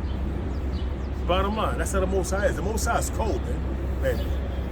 In the city she uttereth her words, saying, how long, ye simple ones, will ye love simplicity? How long, ye simple ones, you simple-minded 2/3, you Negroes, Hispanics, and Native Americans, that you will love simplicity, man. When we telling you what's coming down the pipe, man, but you want to take the simple shit, man. Partying, bullshit, doing that Isaac doctrine, do as thou wilt. That's only going to lead you to death, man. Yeah. There's no life in the doctrine of Isaac, man. There's no life in indulging yourself in the pleasure of this world, man. It's only going to lead to death, man. You got more? Yes. It says, how long, ye simple ones, would you love simplicity, and the scorners delight in their scorning? and fools hate knowledge. And the scorners delight in their scorning. You got a lot of scorners. And when I put videos up, I look at the comment board, man. And you see the scoffers and the scorners on it, man. I just shake my head. I don't even reply to them, man. I just let them. I don't even answer them. And that's the best way not to engage them scoffers and scorners. Because that's what they want you to do. They want you to engage them so they can go back and forth on the comment board. I ain't got time for that. I did that before. I'm tired of that. I ain't got no time for that no more. So I see a scoffer and a scorner on my comments, let them say what they say. Either I block them or I let them continue in their folly to be destroyed, man. Because I'm doing what I have to do. I'm doing the work of the Lord, man. Whether you understand it, whether you would desire to learn of it or it's forsaken, that's on you. Your blood is upon you, not on me. That's what you don't get. These scoffers and scorners don't get that. Keep continuing to scoff and scorn. Yeah, bro. Right. It says, turn you at my reproof. Behold, I'll pour out my spirit unto you. I'll make known my words unto you. How the Most High is pouring the spirit out unto you and making his words known unto you by his prophets, man. By the minutes out in the house in the Bible, it's time with the apostles on down, man. The Lord is making his words known unto you by the mouth of his prophets, man. But hey, 2/3, they hear it, they forsake it, they go on one ear out the other. But guess what? When that time comes, there's no cloak for your sins, man. I don't want to hear it. The Lord ain't gonna want to hear it, man. It's not what I said. The Lord ain't gonna want to hear it, man. Okay, bro, you got it. It says, because I have called and ye refuse, I have stretched out my hand and no man regarded. How did the Most High is calling upon you? Through his prophets. You see these men out here in the highways and the byways, on every corner. The Lord will call and you refuse. The Lord stretched out his hand by giving you his knowledge, wisdom, and understanding, but you refuse it, man. You forsake it. So the same must know after death by pain. You're going to know that you're an Israelite, that everything the prophets out in the highways and the Bible was telling you was the truth, but you have to go through the death and pain, man, for you to receive it, man. The same must know after death by pain. Read, brother. But verse 25, but ye have set at naught all my counsel, and with none of my reproof. When you have stand and know all the Lord's counsel, and we're not hear the Lord's reproof, man, which is correction. So therefore, the same must know it after death by pain. You can't get around it, man. That's your ass. That's your ass, man. Because now you know the truth, but you refuse to understand and acknowledge that the Lord's prophets is out here, man. Because why do you do that? Because you see men that look like you, have the same color of skin as you. But I guarantee you, if Esau, the so-called white man, had camps out here like that, the whole street be crowded with niggas, man. Yeah. Or you have some sort of status in this world, like if Jay-Z or LeBron wants to come out here, you know, a whole bunch of Jakes want to hear what they have to say. Good. But there's a scripture that says something like that. Nobody regards the words of the poor man. Yeah, but yeah, the wise man speak if everybody listen and attentive ear, but when the words of the poor speak, they don't want to regard the words of the poor. You know? Right. But bro, there's more. use the bathroom. I'm gonna bring this out. I'm saying we use the bathroom. So you wanna come up and All right, sure. Can I? So finish that real quick. So I'm gonna finish that real quick. You know what I'm saying? All right, go ahead. Now you can go down to That was the bathroom real quick. Proverbs Come back. 1 and Proverbs 1 and Found it.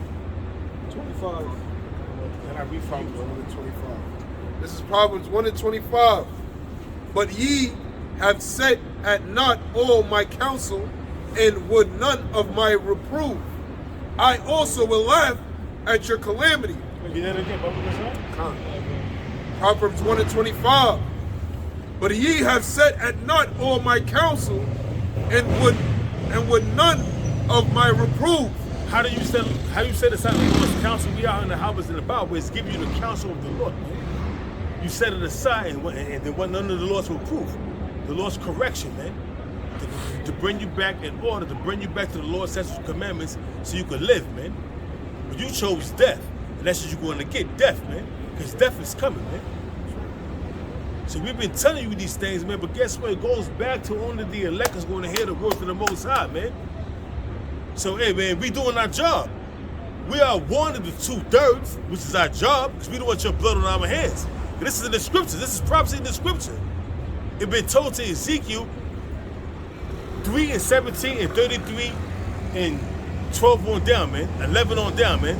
So we don't want your blood on our hands, man. Man, the hell with that shit. So we doing the work of the Most High. Whether you were here, whether you were forbid, whether you were going one end and out this end, that's on you. That's on you. So with that, I'm gonna, turn it over to the elder Shaman, and I'll be right back. All right, Khan. This is verse 26. I also will laugh at your calamity. How the Lord gonna laugh at your calamities? Via the prophets. You know how many times brothers be in a chat? You know, we see somebody get ripped in half by some sort of train and you just chuckling and shit. Yeah. That's the Lord laughing. Because you know in your spirit, that's the Most High judging these fuckers, man. That's right. You know what I'm saying? Because guess what? They snickle and laugh at us, but they don't know that they're laughing at the word of the Lord. The Lord got a sixth sense of humor, man. I'm not gonna even front. You know what I'm saying? Because you think you're laughing at these guys, but really you're laughing at the Lord, and then the Lord is laughing at you, laughing at us. Yeah. So the Most High, as it says, he that sitteth in the heaven shall laugh. So he's gonna get the last laugh, man. All right? I will mock when your fear cometh. Yeah, so there's gonna come a time out here, all right, and we seeing it. The Lord is definitely giving us signs and indication of different events and shit. But it's gonna come here in America, man. There's gonna come a time when lions is ripping out your guts, you know, Gorbachev kicking your teeth in and shit, and we might be in the cut and just kind of laughing like, oh shit. You know what I'm saying? Damn. It's like, damn, that feels good. Now at the same time, we still gotta be circumspect, but we feel laughing, man, because it's hilarious. You know? Go ahead, brother. Hey, you gotta be cold in this thing, bro. The scripture says the love of many shall wax cold, but there's a level, you know, when you go into the different levels of wisdom, the very top is the dragon, and the dragon is known for its cruelty. So you gotta have a cold heart in this thing, man, to hear that, hey man, my immediate family might die, you know, you gotta have a mind like shit, well, you know, hey, they're gonna come back, yeah, they're gonna come back next time. Hey man. Go ahead, brother. In war, Yeah. Can't be too vulnerable, like I said, that president. He was like, man, he kept his mind off his family because if he thought about that, he would have been distracted. He could have died in war. You know, we in war right now, man. Hey, you gave this analogy maybe a few weeks back, like those zebras that cross the alligator path on the river. When one go down, you don't ever see the zebra turn around and try to kick it and shit. It's just fucking going. So that's us. Like, you see people getting mowed down and shit, or you might see your family members take the chip, but you can't. Yo, why you take it? Nah, man. It's like, yeah, you got your own salvation, man. That's it. Go ahead, brother. Verse 27. When your fear cometh as desolation. So right now, these people, that's how come they disregard this thing, because they're not in fear. The Most High is gonna put that fear back in these people's heart, just like 2020 when that pandemic hit and everybody was blowing up the Apostles' page and a million comments. In my mind, I'm like, I know when this shit die down, they're gonna go back and you already know how Jake is, because the scriptures tell you in the book of Hosea, the 5 and 15, the affliction, that's when they really seek the Lord. All hell is breaking loose. So when that EMP hit, lights are off and shit, and you can't get to nothing, yo, they're gonna try to knock on your door and shit, yo, the Bible, you know what I'm saying? Yep. Hey man, when my aunt, she was on her deathbed, my mom called me and said pray for her. All that mocking me while I was out there and talking shit, but when my aunt was on her deathbed, they know in their mind like, damn, you know what, he's close to God, so maybe that Yahweh Shah thing is right, you know what I'm saying? So that's the mind of these people. When they back us against the wall, they need a prophet, man. That's how they act. Go ahead, bro. When your fear cometh as desolation and your destruction cometh as a whirlwind. Yeah, man. You know what I'm saying? A whirlwind is unpredictable. You know what I'm saying? So there's gonna come different sorts of calamities, left and right, gonna catch your ass on guard, man. But when we remain in this thing, Isaiah 33 is gonna be in our mind. You know what I'm saying? Our eyes are gonna be circumspect, constantly vigilant, and nothing really catching us by surprise per se. You know what I mean? I'm not saying you're gonna be walking down being a fucking psychic and, you know, this is gonna happen next, but when something drastic happens, you're not gonna be like, holy shit, you're gonna be like, wait, well, the Lord said it was gonna go down like this. You know? Just to add on, you know, the scripture the brother quoted, which is Isaiah 33:6. Wisdom and knowledge shall be the stability of thy times. That's what's going to be keeping us stable. You know, like the elders just going in on. You know, we're not going to know and see every, you know, thing minute by minute, but we're going to be stable in that time, having the wisdom and knowledge and understanding of the Lord. Lord will be of that number, all right? But he said, and the strength of our salvation, that's what's going to keep us strong, you know?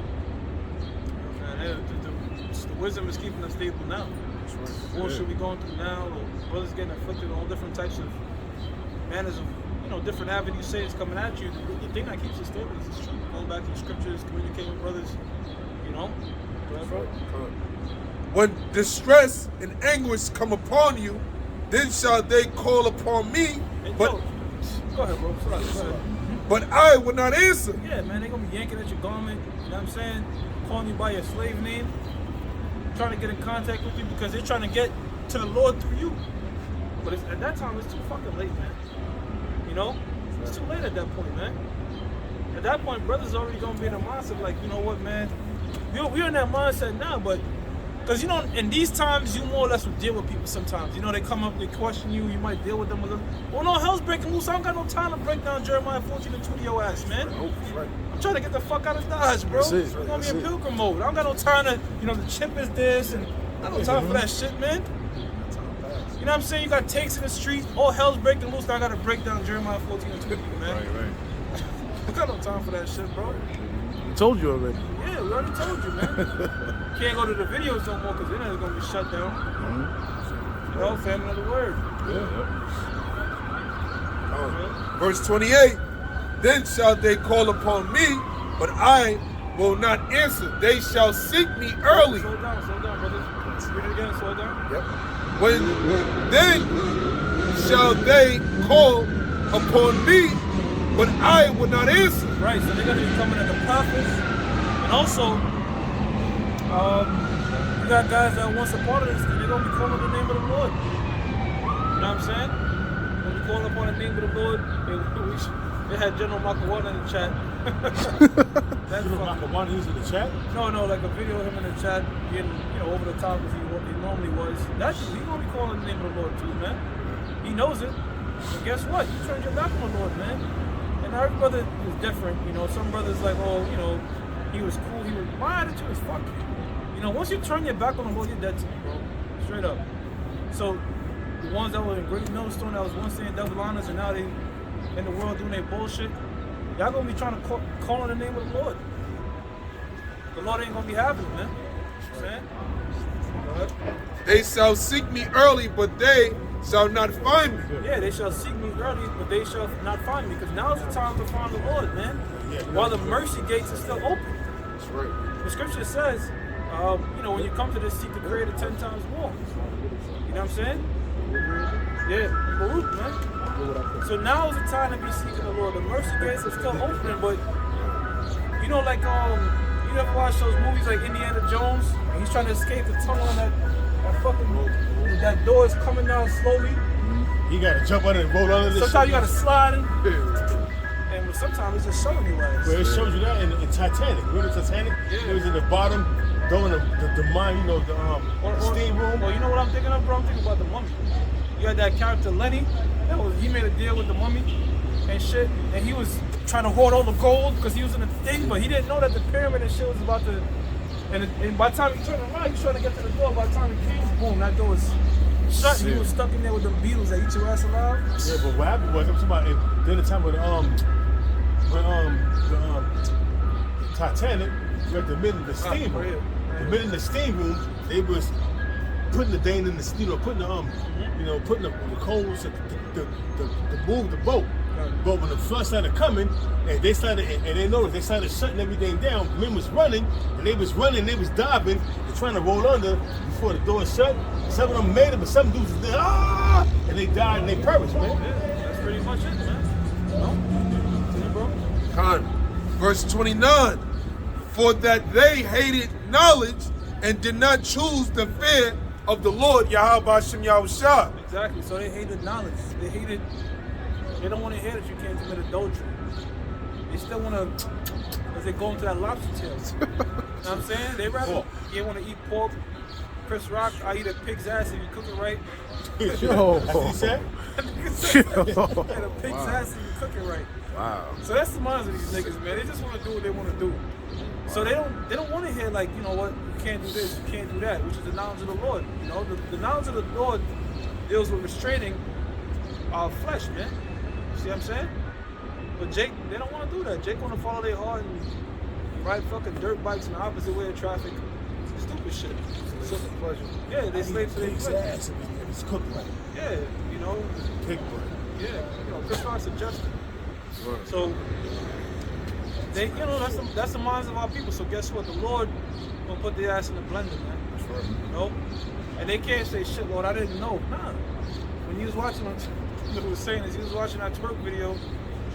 Somehow, I don't know, the Lord might have the Hebrew Israelite video there, but you like, what the fuck is this shit? Next, so the Lord's gonna take that into account, And man. that's a spirit, because I mentioned that before I left. Like, you know, you may see a twerk video, and then at the bottom you see an Israelite video, and you watch the twerk video, you be like, oh, what the hell is this? And you push onto it, and then you be like, oh, I want to hear that shit. That's Go back to your twerk video, but now that's your ass. It's been marked. the Lord. Cater to the flesh, man. Exactly. You know, you gotta cater to the spirit. That's a good point, brother. You gotta cater to the spirit, but 2/3, you want to cater to the flesh, right? Precept. Right. This is Isaiah. This is Isaiah 29:9. Say yourselves and wonder, cry ye out. Wait, 1 second before you bring that. You had that precept, right? That we were speaking about Oh yeah, I have found it. about the poor man. Yeah, I can go right All back right. Go ahead. Con. Say yourselves and wonder, cry ye out. Stay yourselves and wonder, cry ye out and cry. Well, that's what the word church means. Cry out. All right. Go ahead. They are drunken, but not with wine. They're drunken, but not with wine. The Bible is poetic. How they're drunk off the philosophies of this world. You know? Today's my birthday. Well, it's my birthday week. Now they celebrating birthday month. You know what I'm saying? That's another wine. Every fucking event, holiday that they have, you know, I'm gonna go celebrate this day, I'm gonna go celebrate that day. Easter just passed, you know? Any real excuse to party and shit, you know what I'm saying? Because you got a nigga that will celebrate a birthday party, but at the same time, death is a celebration. Funeral. Then we're gonna celebrate a nigga getting in jail. We're gonna celebrate a nigga getting out of jail. Any type of thing to put some shit on the grill and cooking and dancing bullshit, man. You know what I'm saying? So you go ahead, brother. If I could, just adding into the point that the elder's going into, and the scriptures is actually elaborating on that them being drunken of wine. You know, we know it's the wine of the wicked, all right? Because why? The wicked is in rule, okay? And going into depth of the wine of the wicked, the world given into the hands of the wicked, that's what Esau is actually conditioning the world to be drunken off of, man. You know? Esau is conditioning the world to be Epicureans, to be slaves to the desires and pleasures of the flesh. You know? Esau being a so-called white man, all right? So that's what they drunken off of. Hey, hold that, brother. One more characteristic of wine, and it pertains same thing with this ideology. Go ahead. Proverbs 20 verse 1. It says, wine is a mocker, strong drink is raging, Yeah. and whosoever is divided thereby is not wise. See there, Bible. Read it one more time. Proverbs 20 verse 1. Yeah. Wine is a mocker. Right, wine is a mocker. Sometimes a man could get so tipsy he makes a fool of himself. That's right. So when you consume a lot of this philosophy, you tend to make a fool of yourself. Go ahead. Strong drink is raging. Strong drink and raisin. Me and you could be super tight. We throw a few back. Next thing you know, we throwing blows. You know what I'm saying? So this philosophy is gonna makes the people stupid, all right, impaired, and also the scripture says the nation have drunken her wine, and they're now mad. So that particular wine is gonna make them go to blows. Just like how two people that were cool, they drink, they get fucked up, they go to blows. Right, the wine and philosophies of this particular Western society got these nations pissed off, and they're gonna go to blows with America, man. Go ahead. And whosoever is deceived thereby is not wise. Yeah, whosoever is deceived by that wine is not wise, man. Right? Which wine? The wine of this world. Because the scriptures tell you that wine was created to make man happy. God. Scripture says that there's a blessing in the wine. Strong drink is a blessing. All right, but this particular wine, this philosophy of America, this do as thou will philosophy, come on, man. madness. It's madness. right. You know? And it's going to lead to your destruction. Right? They are drunken, but not with wine. They stagger, but not with strong drink. They stagger, but not with strong drink, man. All right? They in all these different philosophies and the cares of this world. Got their ass staggering, man. Go ahead. For the Lord, Yahweh Hashem Yahushua, have poured out upon you the spirit of deep sleep. Yeah, the Lord poured upon you the spirit of deep sleep. Now, there's a movie called Eyes Wide Shut. Pretty much, yeah, sleep. Spiritually. You know what I'm saying? Spiritually, because, all right, so it's like this. You know? Their eyes is wide open, but they're shut. Yeah, Basically exactly. to what's going on. Well, sleep, right? So you have two sort of people that are asleep, right? Or two sort of people that are in the dark. No, read it again, actually. Read it again. Khan. About the sleep part. Read it again. Khan. Verse 10, Isaiah 29 and 10. For the Lord, Yahweh Hashem Yahushua, have poured out upon you the spirit of deep sleep. All right, now, if somebody's in deep sleep and you try to wake them out of that sleep, what's going to be their reaction to you? They're going to get what's up, man? Why you keep saying? So, when we shine this light upon Israel, 2/3, that's their natural reaction. I don't want to hear that. I want to go back to sleep. I was at peace at sleep. Now I'm in this light. Now, you got the 1/3. They're also in darkness, right? But they're tripping over shit because they can't see. So when you turn the light on for them, they're in gratitude. Shit, now I can see, now I can see where I'm at. And as opposed to the 2/3, you turn the light on, they immediately want that light switch back off. So you're gonna have two sorts of reaction to Israelites that are in the dark. The 1/3 are gonna embrace the light, and 2/3 are gonna get angry at you for showing them the light. You understand this? And just to add on, even down to when a person is in a deep sleep, they are the ones that are harder to wake up. When a person is a deep sleeper, it could be a whole bunch of noise, which this is the noise, man. This is the Lord, actually on the highways and byways blowing the trumpet, through his men, giving out warning, okay? And all this commotion that's going on in the earth, the deep sleepers, just like a person that's deep sleeping in bed, we shaking him, but he's so deep in his sleep that he can't hear it. And that's the 2/3. Yeah. No matter how hard we shake him, they just can't hear it. The Lord has put such a deep sleep on them that they're sleeping during the daytime, because the scriptures in Romans 13 and 11 says that. 13, 11, and 12, that says the night is far spent. Meaning as nighttime is over. The nighttime, you got your circadian clock, night, the rhythm puts you to sleep. But when the sun is out, it's hard to sleep. But the Lord has put such a deep sleep upon Israel that they're fast asleep during the daytime. Meaning all the prophecies, all these things that are going on, Russia, everything, chip, all full circle, but now we want to ride dirt bikes. So they're deep in their sleep, man. One more real quick example of that. You turn the light on, was the truth. You're trying to wake Jacob, and he's in a deep sleep and total darkness. You turn the light on, and you shake him like, wake up, man. He don't want to wake up. He's in that total deep of bliss sleep. Even though you got the light on, the light represents the truth, and you shaking them to come up out of that madness, and the shaking is the warning. Come up out of that madness, but they don't want to come up out of it, normally because they entangled in the society. And you know what? Basically, it comes down to this: the Most High don't want them. So no matter how much you try to bust your ass and wake up the 2/3, what did the election going to get this? The 2/3 had to come back in the reincarnation, man. Well, Then they will get it. It's a spirit because they're asleep because they're living the American dream. Yeah. Yeah, which that dude said you gotta be asleep to believe it. There's a comedian that said that. They call it the American dream because you gotta be asleep to believe it. So they're all wrapped up in this dream. You ever have a sweet ass dream and get woken out of it, kind of pissed? Yeah. Yeah, so just like Cypher in the Matrix that said ignorance is bliss, he just rather not deal with this bullshit and be ignorant and be in the dream world. That's Jake. But And and have closed your eyes, the prophets and your rulers, the seers have he covered. right, so you have true prophets of the Lord, which that's not talking about. And then you have them false prophets, your IUICs, there's a box out there, That nigga Zabak was having a birthday party, bro. 50-year-old birthday party. Moons and shit.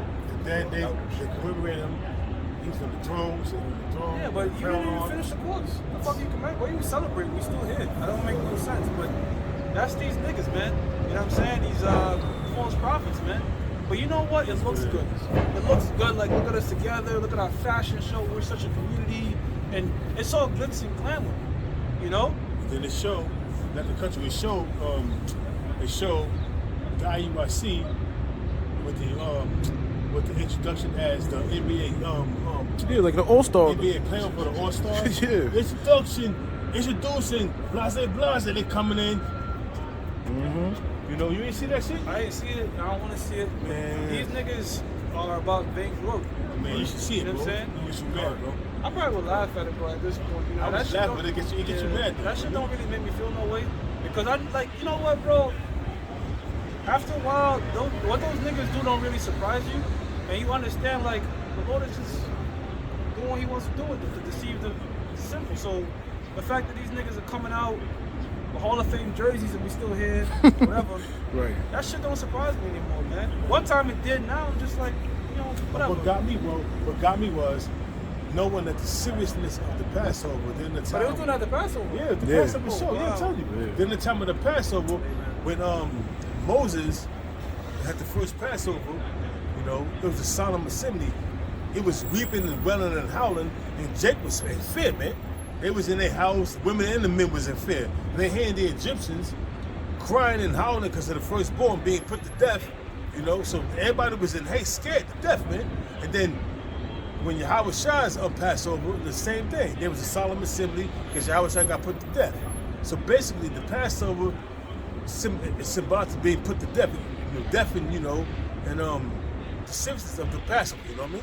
Had nothing to do with celebrating and dating hour and fashion shows and commemorating different men and bigging different men up. What about bigging up Yahweh Shai? That was Yahweh Shai's Passover. Then the time of the Egyptian Empire, when Moses was the first Passover, who was the angel of death? Yahweh Shai. See?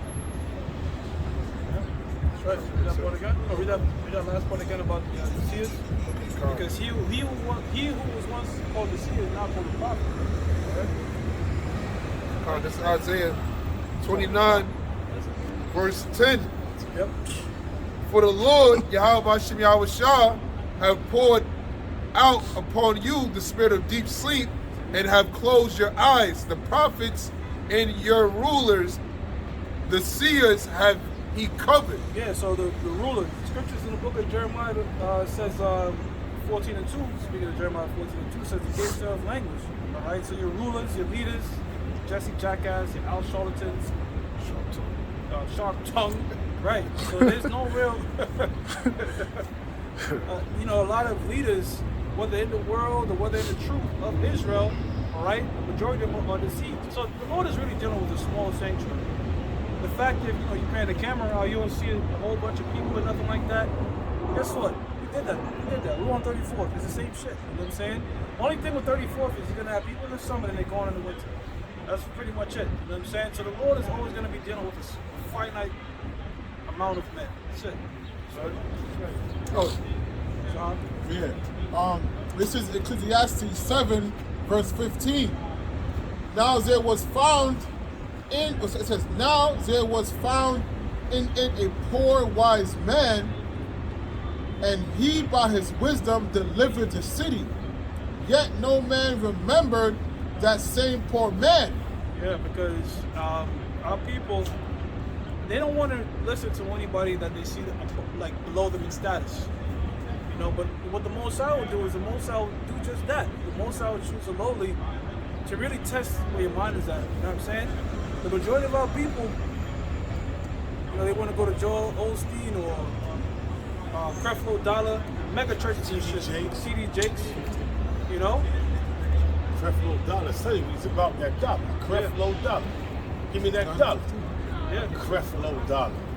That's his name? That's his real name? Creflo Dollar or I don't his know. middle name? I don't know. All I know is that nigga flying on private jets and dancing on money, and that's flashy to Israel, man.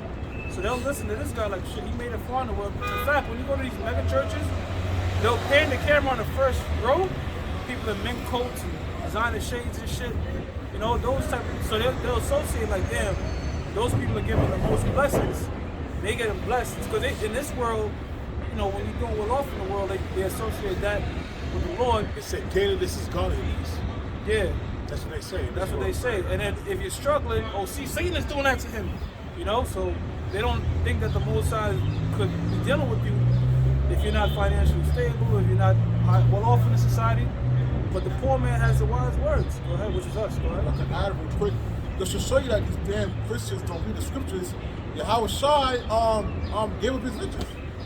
Oh That's yeah, right. yeah. Brother, that's an excellent point because Apostle Paul said he became poor so we could become rich. You know what I'm saying? Yahweh Shai could turn rocks into gold if he wanted to, man. Yahweh Shai could do all that, but he came lowly. He came on an ass. On the ass. Yep. Which is the equivalent. Yeah, which is the equivalent of today, pulling up in a hoopty. You know what I'm saying? Imagine, you know, the second greatest power in the world pull up in a 1999 Toyota, whatever.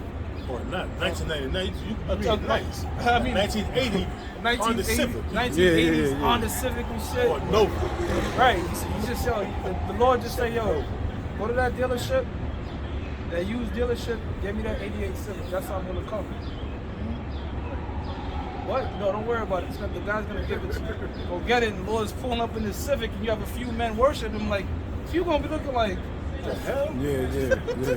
that's their reaction. But that a guy coming up in a 2020, 22 Camaro, like, Yeah. Well, you got Tracy Morgan, this Lambo. You know what I'm saying? The drop top off, like, I ain't gonna see that. You know what I'm saying? But that's how the Lord, because the scriptures tell you that the Most High don't deal with the outwards, man. He deal with the inward, man. Got it? Right. This is 2 Thessalonians 2, verse 11. And for this cause, Yahweh Hashem Yahushua shall send them strong delusion that they shall believe a lie. Yeah, and you know, that's the thing with Jake. Jake is caught up in a lie. They caught up in the matrix, because that's the lie.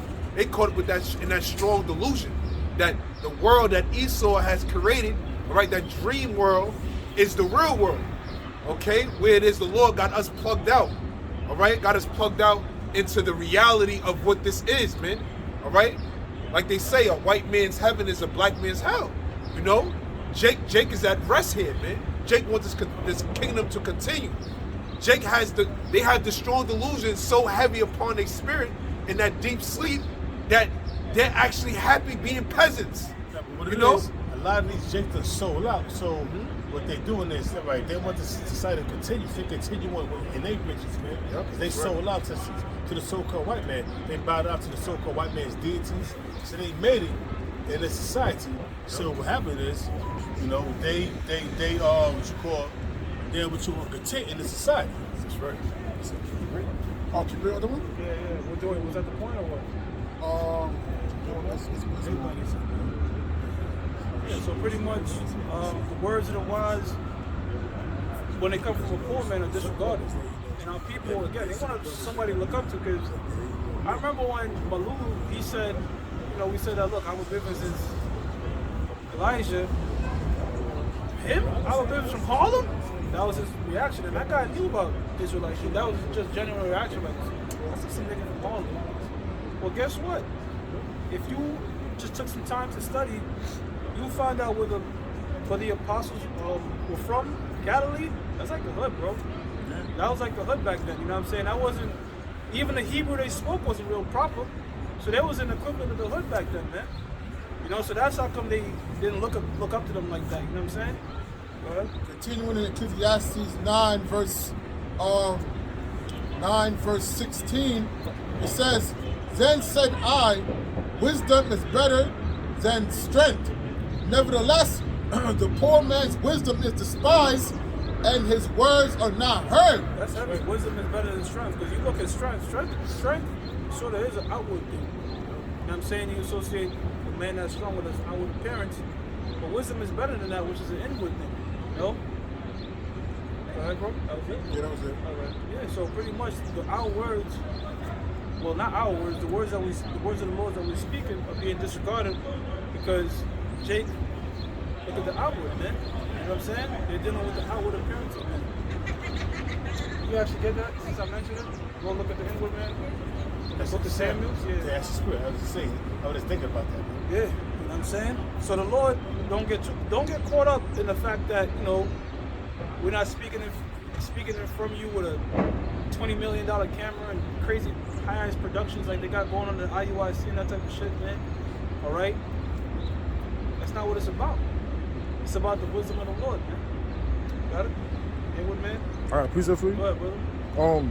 Sirach 13 and 22, I'm going to read to 23. When a rich man is fallen, he have many helpers. He speaketh things not to be spoken, and yet men justify him. The poor man slip, and yet they rebuke him too. He spake wisely and could have no place. Yeah, you know, because the words of the wise man, people don't want to hear it. Actually, somebody get this. The words of the wise are as golds. Golds. I got it. Words of the wise? Go ahead. Just say I got it. Got it? Read it. Read it. Ecclesiastes 12 and 11. The words of the wise are as golds. Right. So that's why nobody want to hear the wise man words. In the ancient world, when you was plowing, you got one hand on the plow, you got another hand on a goad. Now goad normally is a long, made of wood or metal, and the end was a very sharp point, sort of like this, and you would prick the ox in the neck or the feet, the thing. Because remember, but sometimes the ox would listen. That's how come on the Lord told the Apostle Paul, why kickest thou against the pricks? He's talking about the prick of the goad. Like why you know what I'm saying? I'm trying to put you in the right path, but you keep bucking up against it. But same thing too with the words of the wise man. It's like it might be like irritating you, but it's to point you in the right direction. Like if your parents ever scold you, don't do that, don't do this, you get annoyed, but it's truly out of love. They try to direct you in the right path, and that's the same thing about the words of the wise. Go ahead. It says, and as nails fastened by the masters of assemblies, which are given from one shepherd. Exactly. So the words of the wise are as gold, and they're firm. You know, they're firm. They're not going to change. They're not going to. They're firm. They're fastened. Because the scriptures tell you that the Most High doesn't change, man. All right. So the wisdom that we're giving you, and the Lord's statute commandment that's spoken, they're not going to change, man. All right, and they will guide you on the right path. Go ahead, brother. This is 1 Samuel 16 and 7. And it reads, but the Lord, Yahweh Hashem Yahushua, said unto Samuel, look not on his countenance or on the height of his stature, because I have refused him. Yeah, these were they were trying to look for a new king in Israel. What was the king name? Yeah, and what's that David's father's name? Jesse. Jesse. Samuel was told to go to the house of Jesse to find the next king of Israel, and Samuel immediately, and this is a man of the Lord, he immediately thought, because they were tall and had their appearance, that the Lord must be talking about them. But the Lord said, "Now refuse these guys." Why? Because I see different. Go ahead. I have refused him, for the Lord, Yahweh Hashem Yahushua, see not as man seeth, for man looketh on the outward appearance. Yeah. So you ever go shopping? Well, of course, we all go shopping, right?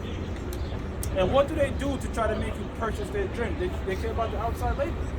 You know, it could be the same bottle of water, but just the outside appearance of the water bottle, could, you know, the way you package it, could the way it's shaped. The way it's shaped, it could persuade you to buy this item. But that's how man thinks. They look at the outward appearance to sway them into decision making. But the Lord is like, I'm not dealing with the bottle. I care about the liquid. I care about what's inside the bottle. Go ahead, brother. But the Lord, Yahweh Hashem Yahushua, looketh on the heart. Exactly. All right. Now your heart represents the mind or the spirit, and that's what the Lord is dealing with, man. All right. If you go around the camp, we don't all look like NBA players and NFL athletes. Now you might have some of them in the camp. That's not the point. The point being is the Lord is not dealing with some super stature or what. Are they dealing with that shit, man? The Lord cares about a man's heart, a man's spirit. You know what I'm saying? That's right. That's what the Lord is really working with, man. Which is contrary to how the world operates. Because you could be a wicked ass individual, but if you have the outward status of what this world esteems, they don't give a fuck. No, it doesn't. That's why the scripture that we just read, it said the Lord don't see it how men see it. You know, because, you know, Jake or just people of the world go for that. Go for the outward appearance. Because he looks good. You know, oh, he not a dress. He got jewelry, tall stature. That the thing about it is social media actually shows you. Because you got people actually painting a picture, which is a illusion, right? They're painted like they're rich. They got all this going on, but you find out they're inside business and they sleeping under the kitchen table, man. They ain't even got a bed. Yeah. You know? Right. When a rapper is rapping and he's spitting like a true message and shit, all of a sudden once he gets a record deal, they're like, nah, you can't spit that shit no hoodie no more. Here's some jewelry, here's this, here's that. Now his music gets diluted. You know what I'm saying? Because we have to create a glitz and glamour for the people, because that's what these people are about. They're about glitz and glamour and bullshit. That's right. And in fact, there's a thing now, there's a thing in this culture where just for their Instagram, you got people going clubs with expensive bottles with the shit is with water inside. It's not even the real because they can't afford it. And then taking pictures and shit to show, look at the life I'm living on Instagram in hopes that it'll, in other words, fake it till you make it. I'm gonna sell this fake lifestyle in hopes that I can actually fulfill it. Right. So you mean to tell me you got Jakes out there with expensive bottle of wine, with open and they popping it and they drink, but it's water. Yeah, probably Seltzer water. Fucking ginger ale or some shit, you know? Putting ginger ale in the Damn, goddamn, seltzer water, bro. Yo, is Ace of Spades expensive? That one's expensive, Yeah, right? yeah. Yeah. So you know what I'm saying? They'll get the bottle, you order the bottle of shit off Amazon, and fill it with some, you know? God damn. Yeah, bro. man. So it's all about, hey, bro, it's all about selling the lie, man. Pretty Food's much. paradise, man. Hey, what you talking about that one chick? Yeah, so actually, like when I used to live with my mom, it was my mom, my cousin, my sister, and my cousin, she was like, you know, on the IG popping, whatever, posting pictures on how she was dressed up and shit like that. And it's like, you know, it's like I'm sitting down and I'm chilling, and I'm just like, I'm like, yo, y'all don't even know she sleeps on the floor in the house. Like, I'm like, she don't work, she has no job, she don't do shit. But on Instagram, she's popping because whatever little outfits that she be wearing. But I'm like, yo, she's a whole bum. And I just have to laugh because I'm like, that's majority of people, men and women, that pose on Instagram. It's like Wow, they're not shit. And it's like I even realized this back in school, back in high school, when you had like all like the fresh kids who had like those big diamond belts, and basically it's like their whole outfit costs like $1,000, right? But then they go on the bus and start tap dancing in pockets, asking the bus driver for a ride, and I'm like, my man, your whole outfit costs like your belt costs more than her outfit. And they used to go around and ask the other little kids for money, but I'm like, no. Hey, well, recently you had this guy called Ticket for the. I've seen that. Well, shout out to him for finessing those dumb hoes. Of course. But when you watch it, these women, thousands, 10,000 matches, could be some good dudes. Really care for them, marry them, give them children, take care of them. They don't want that. They want a nigga that looks like he's on a yacht, helicopter, you know what I'm saying?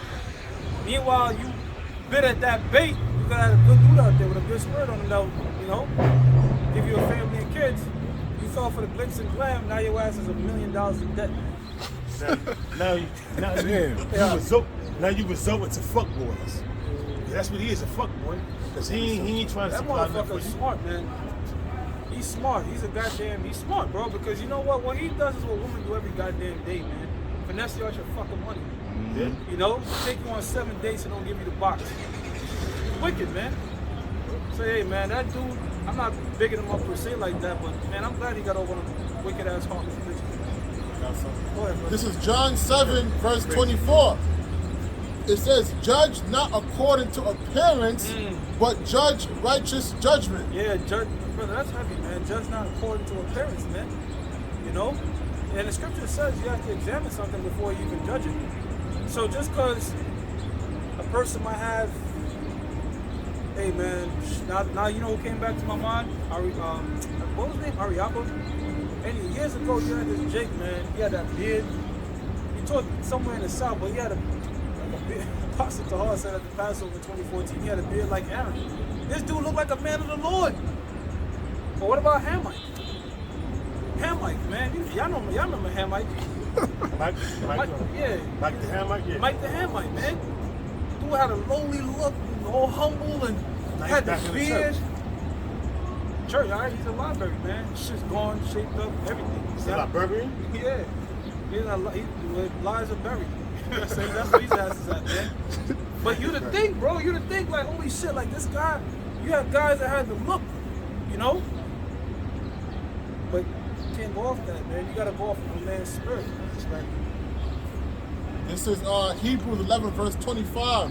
It says, choosing rather to suffer affliction with the people of the power than to enjoy the pleasures of sin for a season. now read it up because you gotta let them know what that's talking about. Moses, man. Go ahead. Verse 24. Go ahead. Hebrews 11, verse 22. By faith, Joseph, when he died, made mention of the pardon of the children of Israel, and gave commandment concerning his bones. Now, when you read the first verse, it tells you faith is the evidence of things not seen. And when you go in that word evidence, when you go into the word substance, you have the word hypostasis. That's where you get the hypothesis from. You know, so before you can prove a theory, and you have you have faith. You know what I'm saying? So our faith, it might not be seen, but we believe. You know? If I say, yo, bro, I'm gonna need you to do a job, I gotta check you, but I'm gonna give it to you in 10 years. You gotta have some strong faith to believe I'm gonna. So that's the same thing with this, man. Go ahead. Verse 23. It says, by faith, Moses, when he was born, was hid 3 months of his parents because they saw he was a proper child, and they were not afraid of the king's commandment. By faith, And the king's commandment was to kill all of the firstborn, the male babies. Under 2 years younger. Yeah. So basically, if a male Hebrew Israelite, if a male Hebrew Israelite came out of that womb, the midwives were commanded to kill it. And if not, the females could go. Now, there's a scripture that tells you that the midwives, they lied to Pharaoh to escape that judgment because Pharaoh pressed them on it. I forgot the lie that they told. All right? But the Lord put the spirit on them to preserve us, man. I think it was truly because they feared our power, but they told Pharaoh some bullshit. You know? Go ahead. it says, by faith, Moses, when he was come to years, refused to be called the son of Pharaoh's daughter. Exactly. So, you want to talk about money and status. What the hell? Trump's a king, man. He was the prince. It was set up to be basically like, set up under that. Yeah, you grew up in a royal family. He said, fuck it. I'm not doing that shit, man. My people are suffering. And Apostle Tahar made a statement. Apostle Tahar said, what's the point of getting all the riches in this world knowing your people are still suffering, man? Mm-hmm. You know what I'm saying? So that's the mindset of Moses. And in fact, Moses was trying to help one of them out when they was getting whipped by the Egyptians. You know what the nigga did? Told on Moses, man. You know? Because Moses had slaved one of the Egyptians, trying to help one of his people out, and his own people snitched on him, man. Go ahead, bro. It says, verse 25, choosing rather to suffer affliction with the people of the power than to enjoy the pleasures of sin for a season. You know what that's called? That's called integrity, man. That's called integrity. That's called sacrifice. That's called faith, man. You know? And that's what we're doing. You know? You got brothers that were talented, that are talented, that can make it in the world if they wanted to. And we know them firsthand experience, man. So I mentioned, you got brothers in the NBA world, NFL world, that literally said, my heart is not in this anymore. My heart is in this truth now. You know? So for that to happen, Ephesians 2 and 8 has to take place, which is the Lord blessing with faith, man. For you to say, fuck this one, I'm going to follow the Lord. This is Matthew 16 and 24. Then said Yahushua unto his disciples, if any man will come after me, let him deny himself and take up his cross and follow me. Yeah, so you have to deny yourself, man. All right, because there's certain things that you might have desired in this world, certain occupations you want to pursue in the world, but it conflicted with this truth. You know what I'm saying? Go ahead. For whosoever will save his life shall lose it, whosoever shall save his life shall lose it. The scriptures tell you about those that already got their consolation on this side, man. All right? That if you got your consolation on this side, then, you know, that thing that kingdom will come. All right? It's not promised, man. And whosoever will lose his life for my sake shall find it. Yeah. Is it my sake or my name's sake? My sake. My Okay, sake. all right. So whoever should lose his life for the Lord's sake, he shall save it. So in other words, Yahweh Shah went on the cross that we may live. Now, we have to die that he may live through us. I believe that's the book of 2 Corinthians 15 chapter, the 4th verse. I believe, roughly paraphrasing. I mean, that man may not be the scripture, but in the book of Corinthians, the Apostle Paul speaks about that we're dead now. That Yahweh Shah may live through us because he died for us back then, man. You see? So that's the trade-off. All right? So, get 1 Timothy 6. 1 Timothy 6 and 6. So we're not dealing with the cares of this world. What? This is 1 Timothy 6 and 6. But godliness with contentment is great gain. Godliness with contentment is great. With contentment, yeah. So we have to be content in this world. All right? What does the Lord prayer say? Give us now our daily bread. Keep us to stay our daily bread. Right. You know? We got to be content with what we have. You know, at the end of the day, man, no matter whatever the fuck we're going through, as long as you have this truth, that's really all that matters, man.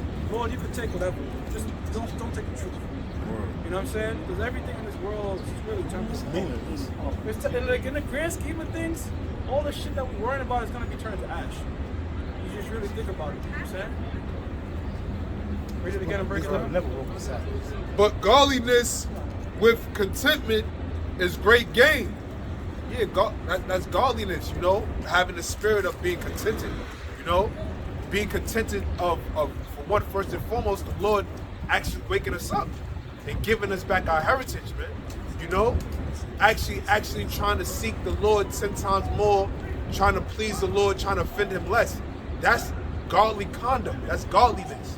Like the brothers elaborating on in the prayer, you know, that manner of prayer. So far as you know, the Lord speaking about, you know, what is it? How you say it? Our Father which is in heaven, hallowed be thy name, thy kingdom come, thy will be done. You know? Our daily bread. That's all that really matters. Just us having our daily bread. And that's what the Lord actually does for his people.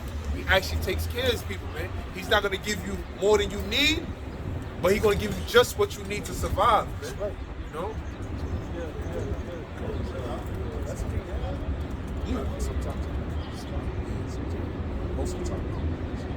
This is Galatians 2, verse 20. It says, I am crucified with Yahushua, nevertheless I live. Yet not I, but Yahushua liveth in me. That's beautiful right there. Read it one more time, brother. Galatians 2, verse 20. I am crucified with Yahushua. Yeah, so be crucified with the Lord, I mean I'm dead. Go ahead. Nevertheless, live I, yet not I, but Yahushua liveth in me. Yeah, so I'm dead to this world, all right? Yahushua is living through us. How is Yahushua living through us? Because we made the sacrifice to say, you know what? Instead of being in the world Saturday or whatever, I'm going to commit myself to coming out here and teach this word, man, all right? You know how many times our flesh will throw things at us? Whether it be a woman want to chill with you on a Saturday, or all of a sudden it's a Sabbath, she want to blow your rod, or wicked ass niggas, scammers come up to you, y'all got a proposition, I can make you this much money, that much money, and we just said no, man, to hell with that shit. I'm gonna follow the will of the Lord. Yo, you meet a woman, she don't tell you. She don't tell you right away that she got a man, even though you ask her, she'll tell you no. Then the spirit will come on her. The Most High put the spirit on her to tell you that she got a husband. Now you know she got a husband. What you gonna do? Yep. Because that happened to me.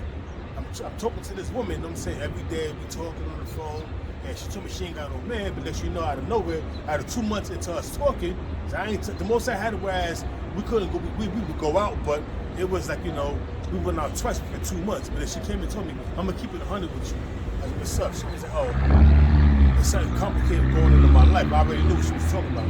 I said, well, say no more. Listen, I'm not with, you know, sharing body fluids. I'm not with having a woman have a man. I don't do that. So stay with your man. Work it out with your man. If it's complicated, uncomplicated the situation. I don't want to talk about a hug him. Bang. Yo, bro, you know how many times I've been on these dating apps? I remember I swiped right on some chick because that shit so casual. Like, she's fucked. You look good enough. Next thing I know, she, you know, I super like that. That's what I want. I just want some pussy at the site, right? I super liked her. So she said, yo, was that super like on purpose? I said, yeah, because of your bio. I reread the bio, and the bio changed up now. The bio said, poly and partner. Poly and partner? Wow. That means that means they're in a quote unquote open relationship. Yeah. In an open relationship, but she's partnered, meaning she has a man, but they're both allowed to fuck other people. Wow. She said, I said, wait a minute, I didn't see that it said poly and partnered. Oh, well, no worries. If that's a deal breaker for you, that's fine.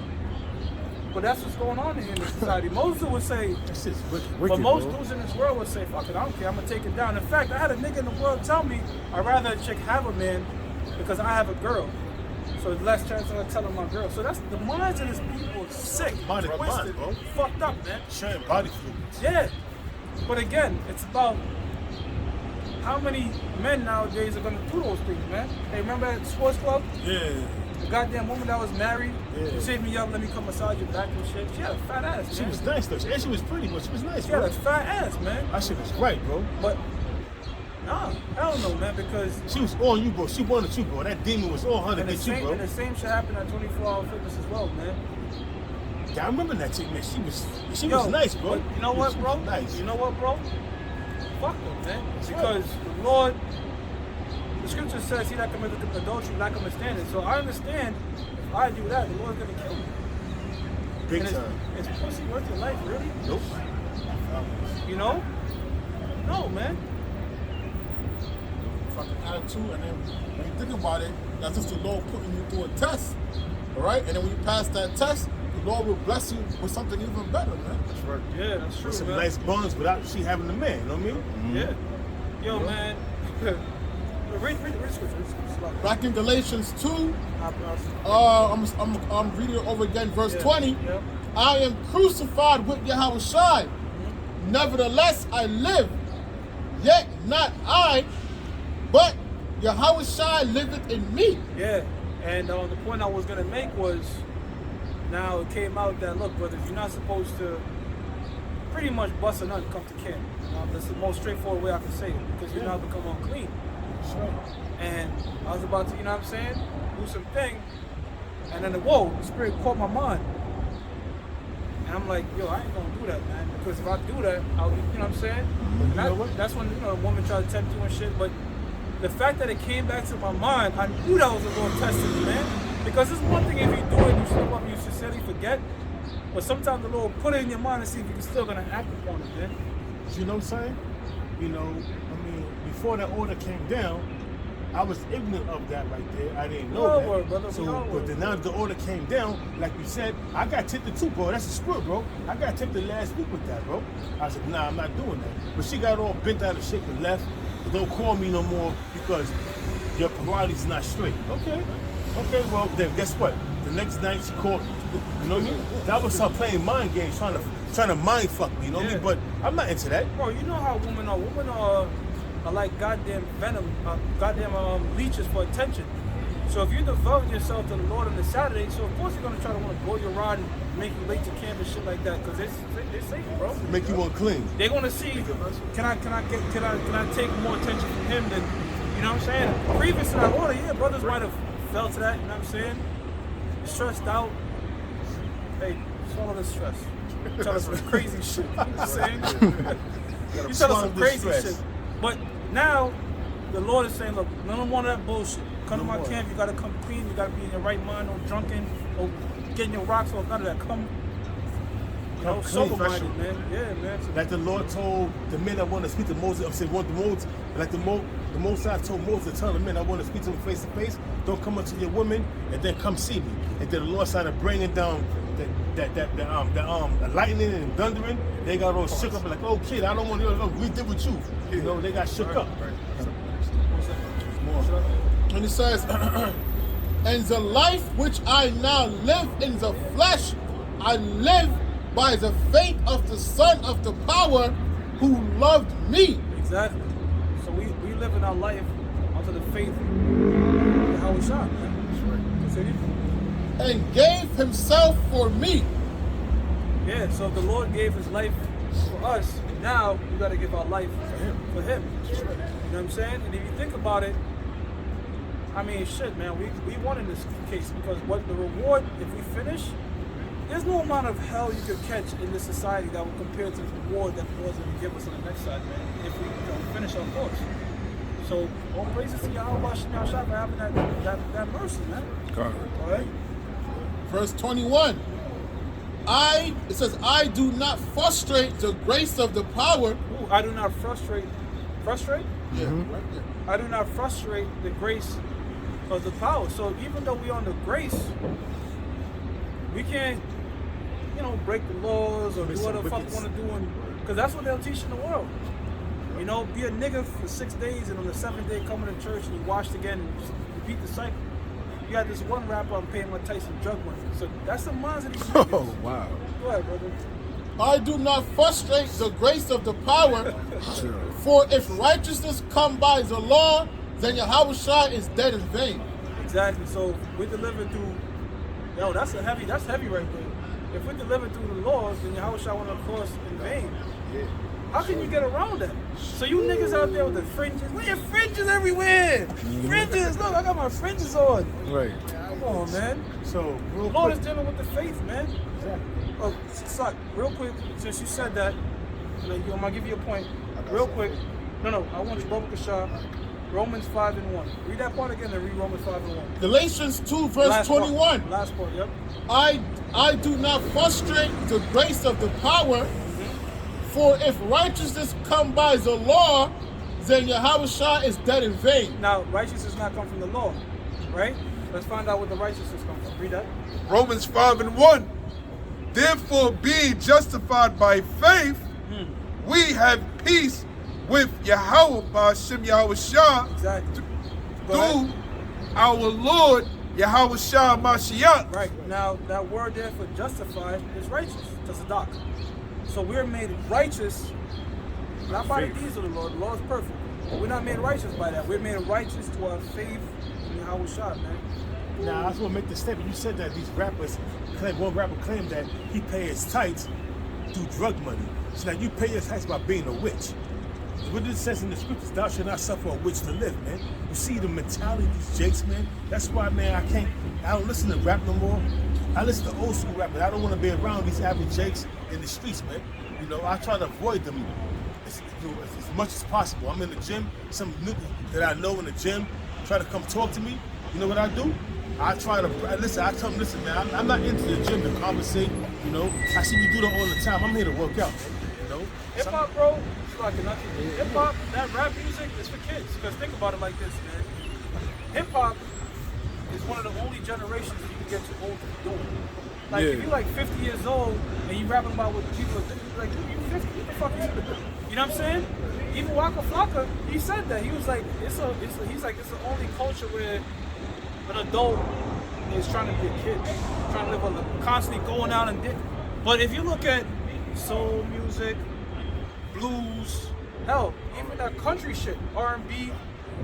If you listen to 106.7 Light FM, those type of music, it's a different atmosphere. You could do that shit till you're 80 years old. But what 80-year-old is gonna be rapping, brother? Yo, I'm in the club and I'm in the club and the fucking. You're not gonna see that. Why? Because that shit is funny, man. That shit is. In other words, that genre of music is meant to be grown out of, man. You know what I'm saying? Why do you think you don't see Ice Cube making more albums? You don't see Ice Cube making albums Yeah, anymore. niggas old. You see Snoop Dogg, he's still into albums. You know, But guess what? Elton John is still making music. That's what, yeah, but exactly. You see what I'm saying? Because why? Because he plays instrument. He has a piano. He does vocals and shit. Like the things that he's talking about. Don't get it wrong. He's a homo, but he's still an Israelite. He's a homo. Yeah, but the right. point is, the music that he makes is The genre of timeless. music is timeless because it go with the times. You know what I'm saying? Celine Dion. She's an old Edomite woman, but she got a beautiful voice. She a Jake. Well, she a Jake, and she got a beautiful voice. Yeah. Celine Dion, she got a very beautiful voice. Yeah. You know, and I like her Yeah, music. Benjamin love her music, man. I like her music, but guess what? And Michael Bolton, too. You can keep on going. Michael Bolton is another Jake. You know what I mean? Yeah. Herb Albert. You know what I mean? What's the nigga name? The Songbird. Damn, how can I forget his name? I don't know, but you got like Songbird. you got Fleetwood Mac. They can still perform. What's his name again? Prince, Michael Jackson, these sorts of music, man. The Songbird. Malibu Dreams. By what's his name again? Not Herb Albert. Malibu Dreams by Anyway, his name escaped me, but you got the Songbird, Malibu Dreams. This is timeless classic music. Yeah, those people could still go on the road and perform, but if NWA is out there, like you watch Super Bowl, you saw 50 Cent, you saw Snoop, it was cool, but it's kind of like these niggas are old, like, you know what I'm saying? I still do it. Like it was cool, but you know, people like the younger generation was like, these niggas are old. It's Kenny G. There you go, Kenny G, baby. Yeah. See You what lifted I'm him up for me? I'm sorry. Yeah, I just did. Hey, Yeah. do water, bro. But those guys could be 50, 80 years old, still out performing, but this hip hop bullshit, it's only but for so long. Eventually people grow out of it, man. You know? Hey, remember we did that show years ago on them rappers, and you had 21 Savage, you had Lil Uzi Vert and shit? Yeah. Well, recently, Lil Uzi Vert was saying some shit on Twitter like, yo, y'all don't understand me. And everybody in the comment was like, yo, nigga, you still talking this shit? You like 30.